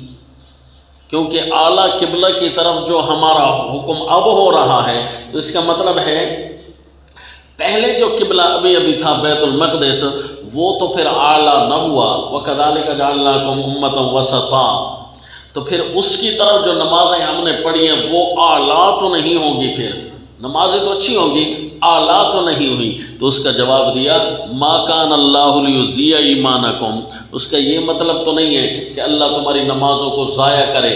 جو اعلیٰ بننا چاہتی ہو اللہ اس کو اعلیٰ نہ بننے دے. اللہ ایسا تو نہیں ہے نا. اللہ نے تحویل قبلے کا حکم آزمائش کے لیے رکھا تھا، نمازیں اسی طرح اعلیٰ رہیں گی، نمازیں اسی طرح اعلیٰ رہیں گی. ما کان اللہ لیضیع ایمانکم. تو اس کا مطلب یہ ہوا کہ یہ تسلسل چل رہا ہے نا اسی کا. وَاسْتَعِينُوا بِالصَّبْرِ وَالصَّلَاةِ، تم نماز پر ڈٹنا چاہتے ہو اور اللہ تمہاری نمازوں کو اعلیٰ نہ بننے دے، یوں تو ہوگا نہیں. وَمَا كَانَ اللَّهُ لِيُضِيعَ إِيمَانَكُمْ. پھر آ گیا اس اشکال، چھوٹے سے اشکال کا جواب رہتا تھا نا. تو آیت کے ختم پر جواب، جب تیسرا جواب دے دیا نا کہ یہ آزمائش تھی، تیسرا جب جواب دیا نا اس کے ساتھ چھوٹا سا اشکال کا ازالہ بھی کرتے گئے. ما کان اللہ لیضیع ایمانکم ان اللہ بالناس لرؤوف الرحیم. یہ ازالہ مسلمانوں کے لیے تھا نا، اس لیے ایمانکم پھر خطاب مسلمانوں کو ہے. آیت کے شروع میں بھی خطاب مومنوں کو، آیت کے آخر میں بھی خطاب مومنوں کو، درمیان میں اسلوب تبدیل ہے. تو اس کا مطلب ہے درمیان میں جواب ہے اور شروع اور آخر میں مسلمانوں کو اشارات ہیں. ان اللہ بالناس، کیونکہ اللہ لوگوں کے لیے رؤوف بہت شفیق ہے، رحیم نہایت مہربان ہے. اللہ نہایت درجہ کی رحمت اور نہایت شفیق ہے. اللہ محبت اور پیار کرنے والا ہے. اس لیے اللہ تعالیٰ نے تبدیلی کے احکامات کیے تاکہ ان کی استقامت کو جانچا جائے کہ مشن پر کتنا ڈٹے ہوئے ہیں. یہ اللہ کریم کی اپنی مرضی ہے. تو لہذا پہلے حاکمانہ جواب تھا، یہ دوسرا جواب حکیمانہ ہوا. پہلے حاکمانہ جواب ہے کہ میرا آرڈر ہے، بس حاکم کا آرڈر ہوتا ہے اس کو مان لو، میری ہے مشرق اور مغرب، جہاں کا میں مرضی حکم کروں. اور دوسرا جواب ہے کہ یہ ہم نے آزمائش رکھی تھی تاکہ کھرے اور کھوٹے نکھر جائیں. تو نکھر گئے کہ نہ نکھر گئے؟ نکھر گئے نا، کہ کھرے اور کھوٹے یہ جو جوڑ پیدا کرنے والے ہوئے نا، یہ ختم، یہ تمہارے ساتھ مکس ہو کر رہنا چاہتے ہیں اور اللہ کو یہ پسند نہیں ہے. تم اپنے چھوٹے سے دودھ کے اندر کچھ مکس نہیں کرنے دیتے ہو اور اللہ کے دین میں مکس اپ چلے گا نہ جی. اللہ واضح کرنا چاہتا ہے کہ ہمارا کون ہے اور ان کا کون ہے. ان اللہ بالناس لرؤوف الرحیم، اس لیے کہ خالص بندہ بنانا چاہتا ہے اللہ لوگوں کو، کیونکہ لوگوں کے ساتھ پیار کرتا ہے کہ گھٹیا پن کو یہ چھوڑ دے کہ منافق بن کر رہے ہیں ہمارے بھی رہیں اور اپنی خواہشوں کے بندے بھی بن کر رہے ہیں. نہ اللہ تمہارے کردار کو اعلیٰ ترین بناتا ہے اور اعلیٰ ترین کردار کے لیے اللہ کوئی احکام بھی تبدیل کر سکتا ہے، مرضی جو اسی کی ہے. اچھا جی، ایک چھوٹا سا اشارہ اور بھی بتا دوں کہ ایمان کے لفظ سے نماز کا اشارہ نکل رہا تھا جی. تو اس کا مطلب ہے کہ حالانکہ نماز ایمان میں داخل ہے، نہ کہ یہ ایمان ہے، لیکن اتنا اہم فریضہ ہے کہ اس کو درجہ ایمان کا ملا ہوا ہے. اسی لیے میرے نبی نے فرمایا نماز چھوڑی تو کافر. الصلاۃ بین الکفر والایمان، نماز ایمان اور کفر کے درمیان یہ سہارا ہے. اگر یہ اس سرحد کو نکال دو نا، ایمان درمیان سے نماز نکال دو، کفر اور اسلام کی سرحدیں آپس میں مل جائیں گی. لہذا کئی ائمہ اس بات کی طرف چلے گئے ہیں کہ بندہ پھر کافر، جان بوجھ کر نماز چھوڑے تو کافر. اس لیے جب جان بوجھ کر نماز چھوڑی تو اس کی کوئی قضا نہیں. قضا تو صرف اسی کی ہے جو نبی صلی اللہ علیہ وسلم سے نیند کی وجہ سے نماز رہ گئی تھی. وہ ایک سفر جہاد میں تھے نا تو وہاں نماز رہ گئی، یا کوئی مجبوری آ گئی تھی، مثلا سفر جہاد میں تھے، خندق کے موقع پر تو نماز رہ گئی تھی، جان بوجھ کر نہیں چھوڑی. تو اس لیے لگتا یہ ہے کہ کافر. تو کچھ ائمہ جن میں حنفیہ بھی ہے تو وہ فرماتے ہیں کہ نماز کا تعلق چونکہ اعمال سے، دل تو اس کا برابر ہے نا، ایمان پر برابر، اقرار باللسان اور تصدیق بالقلب، تو ہم دل کے بارے میں کیسے فیصلہ کریں کہ کافر ہو گیا ہے؟ اگرچہ کام اس نے کافروں والا کیا ہے بالکل آخری کنارے پر کھڑا، صرف دل بچا ہے، باقی ظاہر اسلام نہیں ہے. اس کا کام کافروں والا ہے لیکن کافر ہوا نہیں ہے، لیکن ہے انتہا درجے کا. اللہ کے نبی صلی اللہ علیہ وسلم نے اگرچہ غزوہ خندق پر مجبوری کی وجہ سے چھوڑی تھی، لیکن ہوش و حواس کے ساتھ چھوٹ گئی تھی نا نماز. اس کا مطلب ہے کہ ایمان برقرار تھا اس وقت بھی، ایمان تو دل میں موجود تھا، اور ظاہری طور پر جو نماز نہیں پڑھی جا رہی تھی، تو اس کا مطلب یہ تو نہیں کہ ظاہراً صورتاً کفر کیے ہوئے تھے، نعوذ باللہ، نہیں نا. اس کا مطلب یہ ہوا کہ ایمان سے یہ الگ تھلگ چیز ہے اور ہے بالکل الگ شے، لیکن ہے اتنی اعلیٰ کو اس کو ایمان سے تعبیر کیا جا سکتا ہے بہت اعلیٰ. اسی لیے تو اللہ نے عبادات کی تفصیلات میں نماز کو بھی داخل کیا، پھر آخری تفصیل کے اندر پھر نماز کا ذکر کیا، پھر نماز کا ذکر کیا. وَاسْتَعِينُوا بِالصَّبْرِ وَالصَّلَاةِ. اور ایمان بالغیب کا جو نمونہ دکھایا تھا نا، وہ بھی نماز کے ساتھ دکھایا تھا. آپ کو شروع میں بتایا کہ الَّذِينَ يُؤْمِنُونَ بِالْغَيْبِ، مومن وہ ہیں جو بالغیب ایمان رکھتے ہیں. کیسے کہ وَيُقِيمُونَ الصَّلَاةَ، ان کی نماز کو دیکھ لو، ایمان بالغیب ہی کے سارے ہیں. ان کو نبی نے کہا نماز پڑھو، اللہ نے حکم نماز کا دیا، تو نبی کی بات مان لی اور پھر طریقے نبی نے بتائے ہیں تو اس کو اللہ کا طریقہ سمجھ کر ادا کرتے ہیں. کہ نبی نے نماز کا جو حکم اللہ کا دے دیا تو اپنا طریقہ جو بتا دیا تو ظاہر ہے یہ طریقہ بھی اللہ کا ہوگا، اللہ کا بتایا ہوا. تو اس لیے جی ایمان بالغیب کا جو نمونہ تھا نا سب سے پہلے وہ بھی نماز تھی. تو اس کا مطلب ہوا نماز اعمال میں اتنا بڑا ہے، اتنا بڑی چیز ہے کہ اس کو بالکل ایمان کے ساتھ ٹچ ہونا پڑتا ہے. اس لیے حدیث پاک میں آیا مومن سے سب سے پہلے نماز کا حساب کیا جائے گا، اور اول ما حوسب به العبد، سب سے پہلے جو بندے سے حساب کیا جائے گا وہ نماز کا ہوگا. نماز ٹھیک نکلی تو کہا ہر چیز ٹھیک نکل آئے گی. نماز کے نمبر تھوڑے تو سمجھو ہر چیز کے نمبر تھوڑے. نماز کے نمبر تھوڑے نا سمجھو اتنے فیصد اخلاق کا بھی برا ہے. نماز کے نمبر تھوڑے نا اتنی فیصد سمجھو حلال خوری بھی اس نے نہیں کی. کیوں جی؟ کیونکہ نماز کے بارے میں اللہ نے قانون بنایا کہ زمین میں نماز ایسی چیز ہے، ان الصلاۃ تنہی عن الفحشاء والمنکر، کہ جو تمہیں ہر خلاف شرع کام سے روکتی ہے. تو جتنے فیصد روکے گی اتنے فیصد نماز بنے گی نا. تو جتنے فیصد نہیں روکا تو اتنے فیصد تو آپ نہ روکے، تو لہذا ہر چیز خراب اتنی فیصد نہیں کرے. اللہ یعوذ باللہ. اور پھر اتنی اہم ہے کہ اللہ نے پہلی وہی حضرت موسیٰ علیہ السلام کی جب فرمائی نا وہاں بھی نماز کا تذکرہ کیا، اقم الصلاۃ لذکری.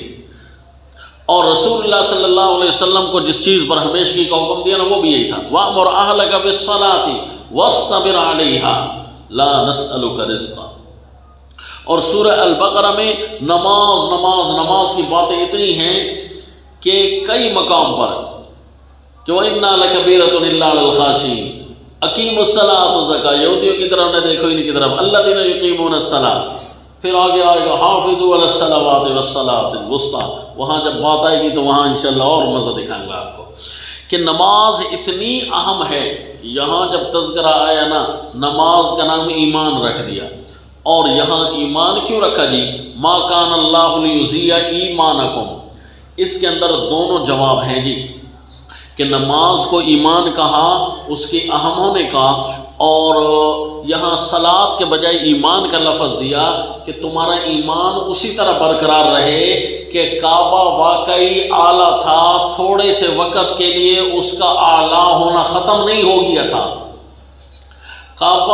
کعبہ پہلے بھی اعلیٰ تھا، بعد میں بھی اعلیٰ تھا۔ جس وقت تم بیت المقدس کی طرف منہ کر رہے تھے اس وقت بھی کعبہ اعلیٰ ہے، یہ ایمان تمہارا برقرار رہنا چاہیے شروع سے آخر تک۔ ما کان اللہ لیضیع ایمانکم، اس وقت درمیان میں کعبہ اعلیٰ نہ ہو، درمیان میں بیت المقدس اعلیٰ بن جائے اور تم اسی پر ایمان بنا کر بیٹھے رہو کہ نہیں کعبہ ہی ہر حال میں اعلیٰ ہے، کیونکہ تمہارے قرآن میں جو نازل ہو گیا ان اول بیت، تو پھر تھوڑے سے لحظوں کے لیے ایمان تو ضائع ہو گیا، کہ نہیں ایمان تمہارا ضائع نہیں ہوا۔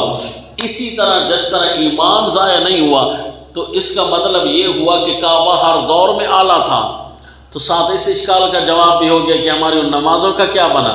جب ہر دور میں اعلیٰ تھا کعبہ تو اس وقت تمہاری نماز بھی ایمان کے مطابق کامل تھی، تو جب اللہ نے بیت المقدس کی طرف منہ کرنے کا حکم دیا ہے تو اللہ نے نمازوں کو ضائع کرنے کے لیے حکم نہیں دیا، نمازیں پھر بھی تمہاری اعلیٰ رہیں جی۔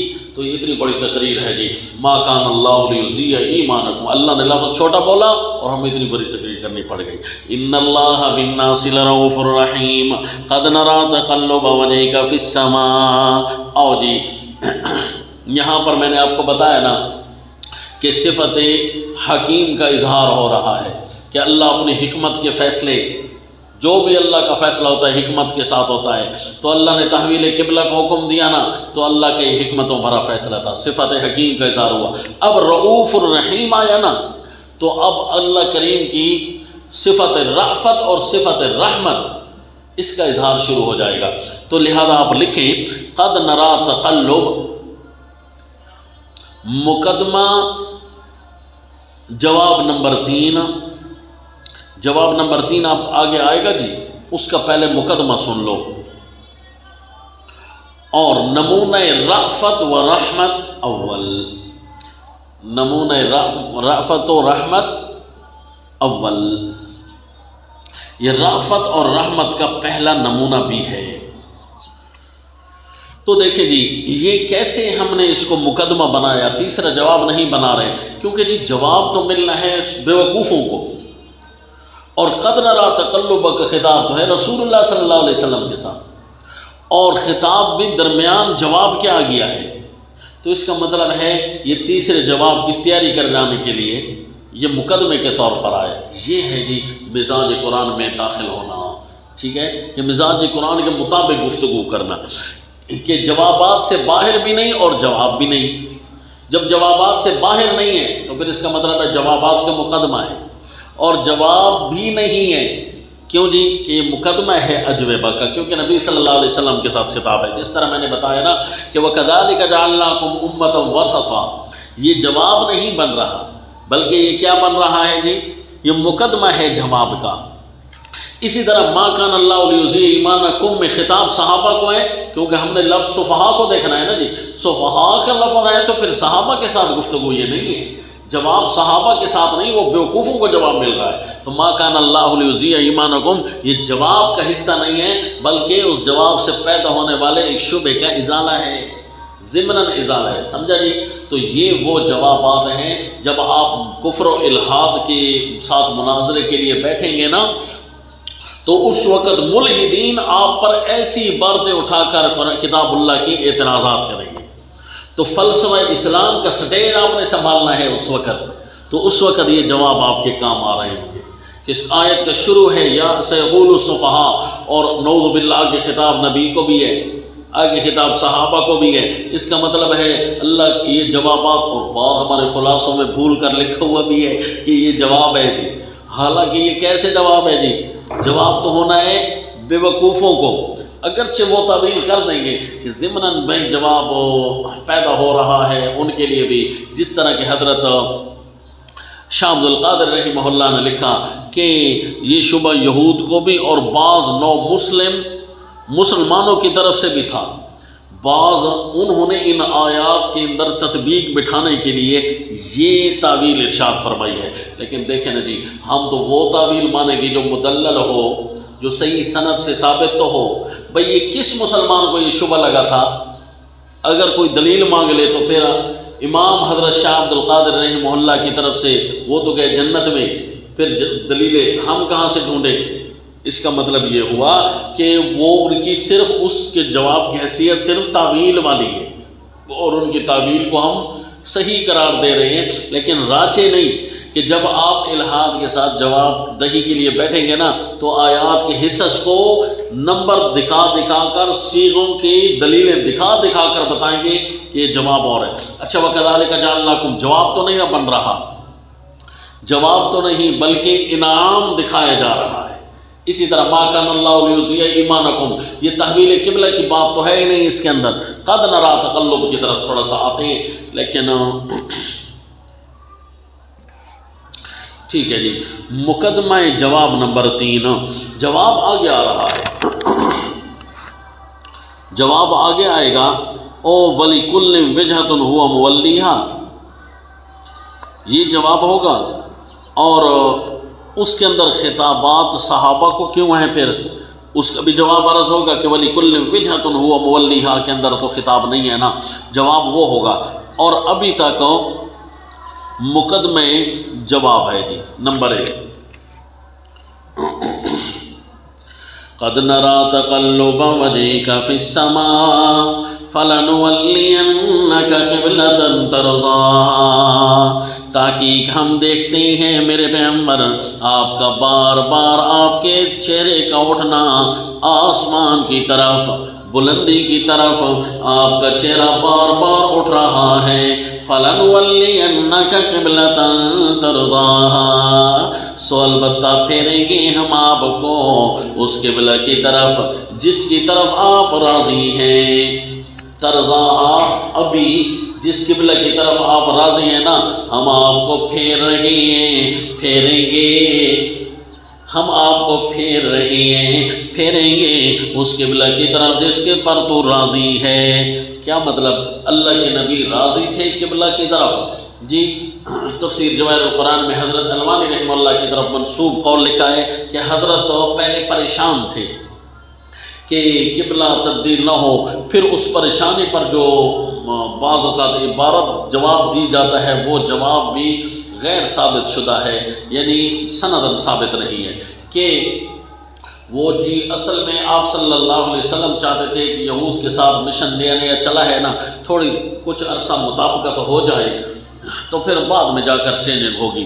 یہ بات بلا دلیل ہے، بلا سند ہے، لیکن حضرت الوانی رحمہ اللہ کی طرف منسوب قول تو ہے، اس کے جواب حضرت شیخ القرآن رحمہ اللہ کے حاشیے میں بھی لکھا ہے۔ انہوں نے ایک اصل میں صیغہ کے ساتھ، ان کی بھی مجبوری یہ تھی کہ انہوں نے بھی توافق بالآیات والے عنوان کے ساتھ صیغے کی طرف توجہ کرتے ہوئے دیکھا کہ تقلب، یہ کہتے اصل میں تو کہتے ہیں کہ سرا نامی لغت کی کتاب ہے کہ تقلب الشیء ظہر البطن، کہ کسی شے کا پھیرنا ایسے ہے کہ اس کا پیٹ ظاہر ہو جائے، پہلے پیٹ نیچے ہوتا ہے پھر پیٹ اس کا پلٹ کر اوپر آ جائے۔ کالحیۃ تتقلب فی الرمضاء، جس طرح کے سانپ ہوتا ہے وہ سخت گرمی میں جب چلتا ہے نا تو زمین گرم لگتی ہے تو تھوڑا الٹ پلٹ ہوتا ہے۔ تو یہ سرا نبی کتاب کے اندر سے یہ انہوں نے، تو اس کا مطلب ہے تقلب، یہ تکلیف کے ساتھ اٹھنا مراد ہے۔ اللہ کے نبی صلی اللہ علیہ وسلم تکلیف کے ساتھ، توجہ کرنا اس ساری بات کی طرف، تکلیف کے ساتھ اوپر دیکھتے تھے، تو اس کا مطلب یہ ابھی اللہ کے نبی کا دل نہیں تھا، جبکہ بخاری میں تو ہے آپ صلی اللہ علیہ وسلم خوش تھے اسی بات پر، تعلیقاً ایک روایت آئی ہے کہ خوش تھے۔ تو بھائی اس ایک صیغہ کی وجہ سے یہ کہنا کہ رسول اللہ صلی اللہ علیہ وسلم کو ابھی چاہت نہیں تھی تبدیلی کی، تو یہ ذرا جواب کمزور ہے، یہ تحقیق تھوڑی ارفق نہیں ہے، کمزور نہیں ہے۔ وجہ یہ ہے کہ صیغے کی تحقیق بھی کرتے ہیں تاکہ موافقت بالآیات بھی پوری ہو جائے، اور رسول اللہ صلی اللہ علیہ وسلم آپ کے مزاج وحی کے عین مطابق ہوتا ہے۔ نبی کا مزاج جب وحی آنی ہوتی ہے اس وقت اللہ کے نبی وحی کو سخت نہیں سمجھتے بلکہ وحی کو اپنی رحمت سمجھتے۔ جب نبی کو قرآن رحمت ہے تو اس وقت بھی موافق تھے کہ وحی یہی ہو، اور اللہ کے نبی صلی اللہ علیہ وسلم کے لیے یہاں بھی لفظ فَلَنُوَلِّيَنَّكَ قِبْلَةً تَرْضَاهَا، یہ بھی تو صیغہ ہے کہ بعد میں تو راضی ہو جائے گا۔ ایسے صیغے کو اپنی طرف سے متعین کرنا تو ٹھیک نہیں ہے نا، بعد میں راضی ہو جائے گا، ابھی بھی راضی ہے، دونوں معنی جب دے رہا ہے تو اس کو محدود نہیں کرنا، یہ بھی تو صیغہ کی ایک مجبوری ہے۔ باقی اگر آپ تقلب جس طرح ہے کہ تکلف کے ساتھ اٹھنا ہے تو اس کو بھی لے لیتے ہیں۔ اول تو یہ دیکھیں نا وَتَقَلُّبَكَ فِي السَّاجِدِينَ، ساجدین میں آپ کا پھرنا خوشی کے ساتھ تھا، کبھی تکلف خوشی کا بھی تو ہوتا ہے جی۔ وَتَقَلُّبَكَ فِي السَّاجِدِينَ، تکلف تکلیف والا ضروری تو نہیں ہے، قرآن میں تو یہ بھی موجود ہے۔ تو ساجدین کے اندر پھرنا مراد ہے یا اللہ کے نبی کا لطفہ مبارک جو آپ کے سلسلہ نسب میں موجود ہے اس کی طرف اشارہ ہوگا نا۔ تقلب کی جب تفسیر آئے گی تو بتائیں گے سورہ شعراء کے اندر، تو وہ کوئی تکلیف سے تو نہیں چل رہا تھا۔ تو تقلب کے اندر جو تکلف ہوتا ہے، تکلف کو اس کے اپنی صورت تک متعین رکھیں۔ یہ بھی تو تکلف ہو سکتا ہے نا کہ اللہ کے نبی کی چاہت تھی کہ قبلہ تبدیل ہو جائے، اور بار بار اوپر دیکھتے ہیں کہ کب ہوگا کب ہوگا۔ اللہ کی رحمت کے انتظار میں تو اللہ کے نبی منتظر کئی جگہ پائے گئے ہیں۔ مثلا نصر اللہ کی جب مدد آنی تھی تو اس وقت بھی اللہ کے نبی منتظر تھے کہ نہیں؟ متا نصر اللہ کی رحمت کے منتظر ہونے میں آپ صلی اللہ علیہ وسلم کا ثبوت تو ہے نا۔ اسی طرح یہ بھی ایک اللہ کی رحمت تھی، اور بار بار اوپر اٹھتا تھا چہرہ مبارک کہ کب آئے گا یہ حکم، کب آئے گا۔ اور ابھی آپ دیکھیں گے کہ یہود جو ہے اللہ نے جب پہلے حکم دیا کہ آپ نے بیت المقدس کی طرف کچھ عرصہ کے لیے رخ مبارک کرنا ہے، وہ وحی خفی تھا۔ کیوں جی؟ قرآن نے صرف اشارہ کیا کُنْتَ عَلَيْهَا، وحی خفی کی طرف وحی جلی نے اشارہ کر دیا، لہذا وہ وحی خفی بھی اسی طرح قطعی ہو گئی جس طرح کی یہ آیت قطعی ہے۔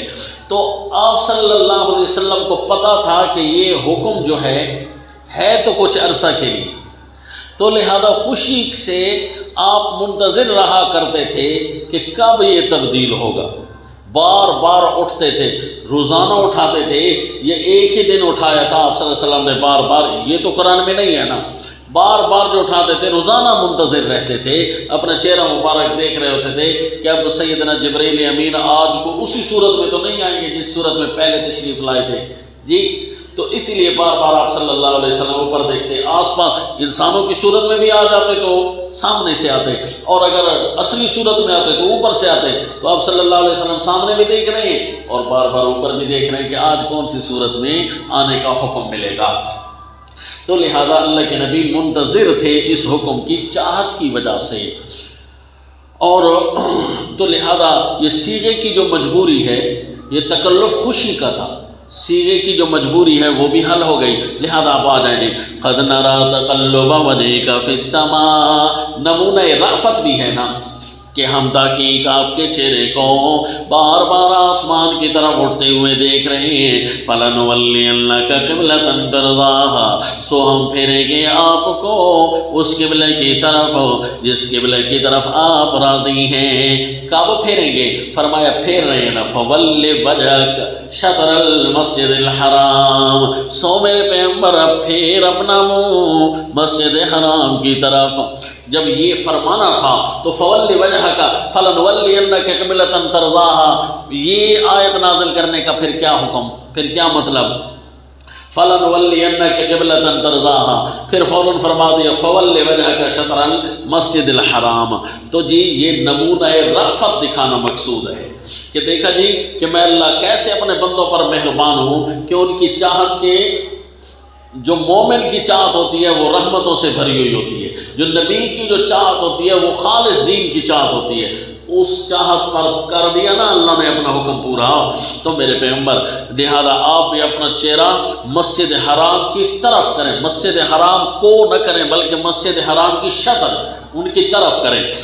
اس لیے مسجد حرام کبھی سامنے نہ بھی ہو، طرف سامنے ہو، تو مثلا آپ جہاز پر ہیں اوپر ہیں تو مسجد حرام تو نیچے رہ گئی نا اور رخ آپ کا اوپر نکل جائے گا، تو مسجد حرام کو منہ کرنا ہوا تو پھر تو مسئلہ بن جائے گا۔ اسی طرح جو مکہ ٹاور پر بیٹھے ہیں تو وہ اوپر ان کا رخ چلا جائے گا اور مکہ نیچے رہ جائے گا، کعبہ نیچے۔ تو اس کا مطلب یہ ہوا کہ اس کی طرف منہ کرنا، وہ شطر تو آسمان تک جائے گی، شطر تو مسجد حرام تو تھوڑی سی ہے، شطر جو ہے آسمان تک جائے گی۔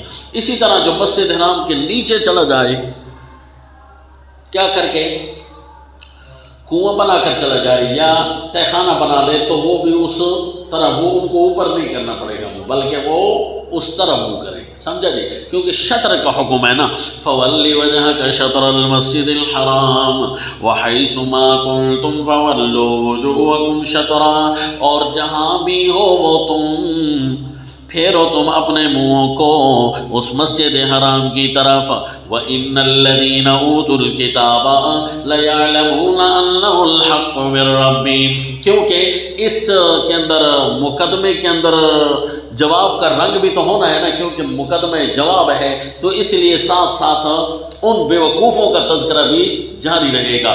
وَإِنَّ الَّذِينَ أُوتُوا الْكِتَابَ، جن کو ہم نے کتاب دی ہے وہ جانتے تو ہیں کہ اَنَّهُ الْحَقُّ مِنْ رَبِّهِمْ، یہ ان کے رب کی طرف سے واقعی سچ ہے، کیونکہ ان کے کتاب کے اندر لکھا ہوا ہے کہ آخری جو نبی ہوگا وہ ذو قبلتین ہوگا۔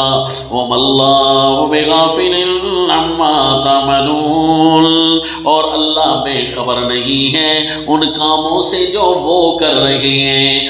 اللہ کو تو پتا ہے لکھا ہوا کچھ ہے، یہ بولتے کچھ ہیں۔ وَلَئِنْ أَتَيْتَ الَّذِينَ أُوتُوا الْكِتَابَ بِكُلِّ آيَةٍ مَا تَبِعُوا قِبْلَتَكَ۔ اچھا جی، یہ جی 3 آیتیں آ رہی ہیں، یہاں ہم نے ڈھونڈنا ہے جواب تو آگے شروع ہوگا، جواب سے پہلے پھر 3 آیتیں کیوں ہیں؟ مقدمہ تو یہ ہے، مقدمہ جو ہے تو یہ جواب سے پہلے مقدمہ سمیت 4 آیتیں اللہ نے نازل کی، 4 عنوان کیوں؟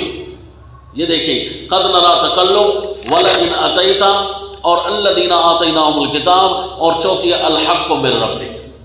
تو یہ ہم نے مزاج قرآن تو ڈھونڈنا ہے، اسی پر آپ بیٹھے رہیں صبح و شام، اگر آپ کو جواب آئے تو ٹھیک ہے، نہیں تو آپ نے اس کی طرف تدبر کرتے ہی کرتے رہنا ہے کہ اللہ کریم ان 4 کو نہ فرماتے تو آخر کیا ہو جاتا۔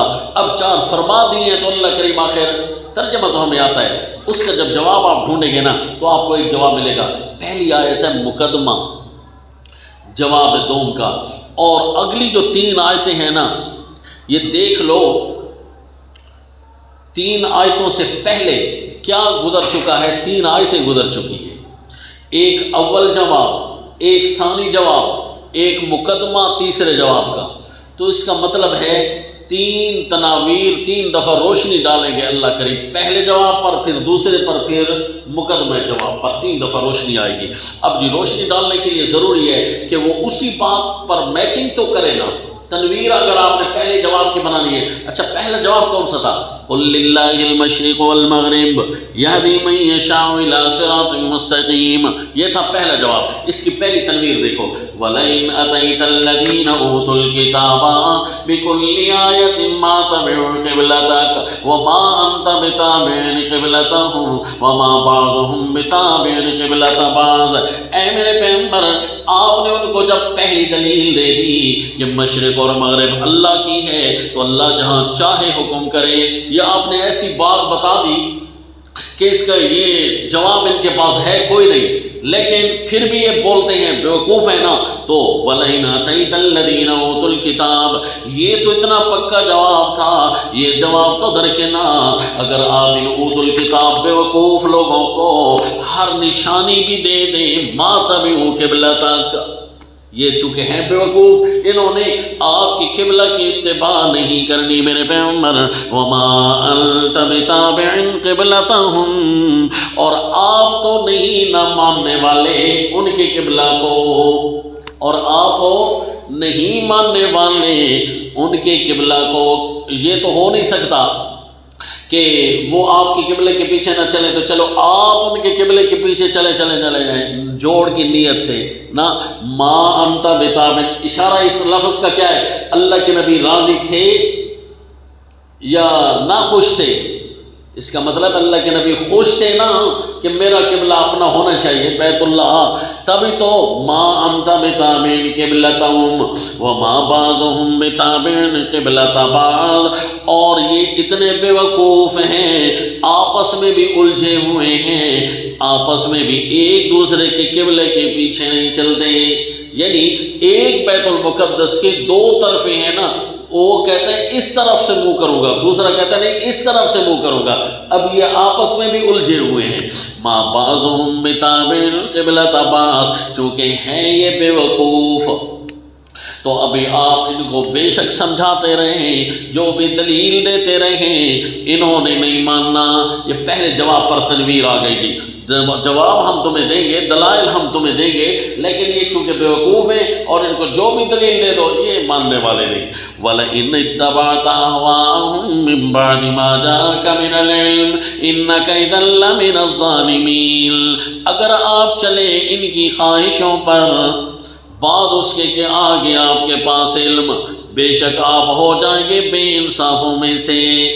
بھئی اس لفظ کا اشارہ تو لگتا ہے کہ اللہ کے نبی واقعی آپ کی چاہت میں شاید تھا، وہ بھئی نہیں بھئی، اگر آپ کی چاہت میں ہوتا تو اتباع خواہش کی چاہت بن جائے گی، احوال یہود کی خواہش چاہت بن جائے گی، لہذا اس قول کی طرف جانے میں تھوڑے خدشات ہیں۔ اساتذہ اور محققین اپنی جگہ، ان کے احترام بھی اپنی جگہ، لیکن ہم نے تو یہی ان سے سیکھا ہے کہ نص کے مقابلے میں کسی کی نہیں چلتی، کتاب اللہ کے مقابلے میں، یہی تو ہمارا امتحان ہے، کیا کریں، عبادات کا مضمون چل رہا ہے کہ آپ ثابت قدم رہتے ہیں کہ نہیں رہتے، ہم تحقیقات کی حد تک بھی اپنے آپ کو ثابت تو قدم رکھیں گے نا، تو اس لیے وَلَئِنِ اتَّبَعْتَ أَهْوَاءَهُمْ، اللہ نے ان کی اس بات کو احواء الیہود فرمایا ہے، اور اللہ کے نبی تو کبھی احواء الیہود کی طرف جھکنے والے نہیں ہیں۔ وَلَئِنِ اتَّبَعْتَ أَهْوَاءَهُمْ، اگر آپ چلے ان کی خواہشوں پر میرے پیغمبر، ان کو وہ سمجھتے نہیں ہیں اور وہ بول رہے ہیں کہ کس چیز نے پھیر دیا ہے کس چیز، اس لیے آپ نے ان کی طرف توجہ نہیں کرنی۔ اگر آپ ان کے کسی ایک خواہش کے پیچھے بھی چلے گئے نا، ان کی ایک خواہش تو یہ ہوگی کہ ہم یہاں الجھاتے رہیں ان کو، اس الجھانے والی خواہش کی طرف بھی نہیں پڑنا، ورنہ آپ کا نقصان ہو جائے گا۔ اِنَّكَ إِذًا لَّمِنَ الظَّالِمِينَ، اور آپ کو سمجھا چکے ہیں، اپنا نقصان نہیں کرنا، پیچھے تفصیلات میں بتا چکے ہیں۔ وَدَّ كَثِيرٌ مِّنْ أَهْلِ الْكِتَابِ لَوْ يَرُدُّونَكُم مِّن بَعْدِ إِيمَانِكُمْ كُفَّارًا حَسَدًا مِّنْ عِندِ أَنفُسِهِمْ، لیکن آپ نے کیا کرنا ہے جی، فَاعْفُوا وَاصْفَحُوا حَتَّىٰ يَأْتِيَ اللَّهُ بِأَمْرِهِ، آپ نے ان کی طرف توجہ بھی نہیں کرنی، ان کو کسی کھاتے میں بھی نہیں رکھنا، وَاصْفَحُوا جی حتیٰ یأتی اللہ بِأَمْرِهِ، اللہ ان کے ساتھ نپٹے گا۔ اور جی الذین آتیناہم الکتاب، اچھا دوسرے جواب پر یہ تنویر آ گئی جی، تنویر پر جواب دوم، دوسرا جواب دیکھیں گے کون سا تھا، ما جعلنا القبلۃ التی کنت علیہا الا لنعلم من یتبع الرسول ممن ینقلب علی عقبیہ، یہی تھا نا دوسرا جواب۔ تو اب آؤ جی دوسرا جواب کی تنویر میچ کر رہی ہے کہ نہیں، الذین آتیناہم الکتاب یعرفونہ کما یعرفون ابناءہم، ہو گئی میچنگ، کہ جن کو ہم نے کتاب دی ہے وہ تو ایسے جانتے ہیں، کس کو، نبی کو، نبی کی تحویل کو، ساری باتیں، نبی تحویل سمیت، تحویل قبلہ کو اور نبی کو ایسے جانتے ہیں کما یعرفون ابناہم جس طرح کہ یہ پہچانتے ہیں اپنے بیٹوں کو وَإِنَّ فَرِيقًا مِّنْهُمْ لَيَكْتُمُونَ الْحَقَّ وَهُمْ يَعْلَمُونَ لیکن ایک فرقہ کون جی؟ سارے فرقے یہود کے اس بات پر متفق ہیں۔ اللہ فرماتے ایک فرقہ، وہ فرقہ ہے جی ان کے پڑھے لکھے مولویوں کا، باقی تو ہے نا لا یعلمون گروپ ہو، اور جن کی تفصیلات آپ پڑھ چکے ہیں کہ ان منہم دو فرقوں کا آپ نے تفصیلی ذکر پیچھے پڑھا تھا، ایک پڑھے ہوئے اور ایک ان پڑھ تھے۔ ایک جو ٹولہ ان کا وہ پڑھا ہوا، لیکتمون الحق، وہ کون کیا کرتے تھے؟ یکتمون الکتاب بایدیہم، وہ اپنے ہاتھوں کے ساتھ لکھتے ہیں، حق کو چھپاتے ہیں، جہاں یہ لکھا ہوا ہے اس بات کو خراب کرنے کی کوشش کرتے ہیں، وہم یعلمون جان بوجھ کر، حق کو جاننے کے باوجود بھی چھپاتے ہیں۔ میرے پیغمبر حق کہاں چھپتا ہے؟ جواب الحق من ربک فلا تکونن من الممترین۔ یہ مقدمہ تیسرا تھا نا، قد نرا تقلبا الحق من ربک، اے میرے پیغمبر جب یہ تحویل قبلہ حق ہے، حق کہاں چھپتا ہے؟ جو بھی تیرے رب کی طرف سے ہوتا ہے وہ حق ہے، اور نبی کا دل بھی حق کی طرف ہی راغب ہوتا ہے نا۔ الحق من ربک فلا تکونن من الممترین، اے مخاطب تو نہ ہو جا شک لانے والوں میں سے، بے چین ہونے والوں میں سے، بے چین ہونے والوں میں سے۔ اللہ کے نبی صلی اللہ علیہ وسلم نعوذ باللہ اس بات پر تو شک نہیں تھا نا کہ پتہ نہیں تحویل قبلہ ٹھیک بھی ہے کہ نہیں، لہذا یہ بات تو نہیں ہے۔ فلا تکونن من الممترین، اے میرے پیغمبر یا اے مخاطب ہو، کیونکہ لفظ وسیع ہے، وسیع لفظ کے پیچھے چلنا ہے، نہ ہو جائے آپ بے چین ہونے والوں میں سے، بے چین ہونے والے کہ پتہ نہیں ان کے پاس لکھا ہوا بھی ہے کہ نہیں لکھا ہوا۔ نہ الحق من ربک، ان کے پاس لکھا ہوا ہو تب بھی ٹھیک ہے، نہ لکھا ہوا ہو یہ اب مٹا بھی ڈالے نا، حق کو پھر بھی نقصان نہیں پہنچنا۔ ان کے پاس لکھا ہوا ہوگا تو آپ نبی ہیں، نہیں ان کے پاس لکھا ہوا ہوگا کہ آپ نبی ہیں تو مزید دلیل آ گئی، ان کے گھر سے آ گئی، اگر یہ مٹا ڈالے تو کیا فرق پڑتا ہے؟ الحق من ربک فلا تکونن من الممترین۔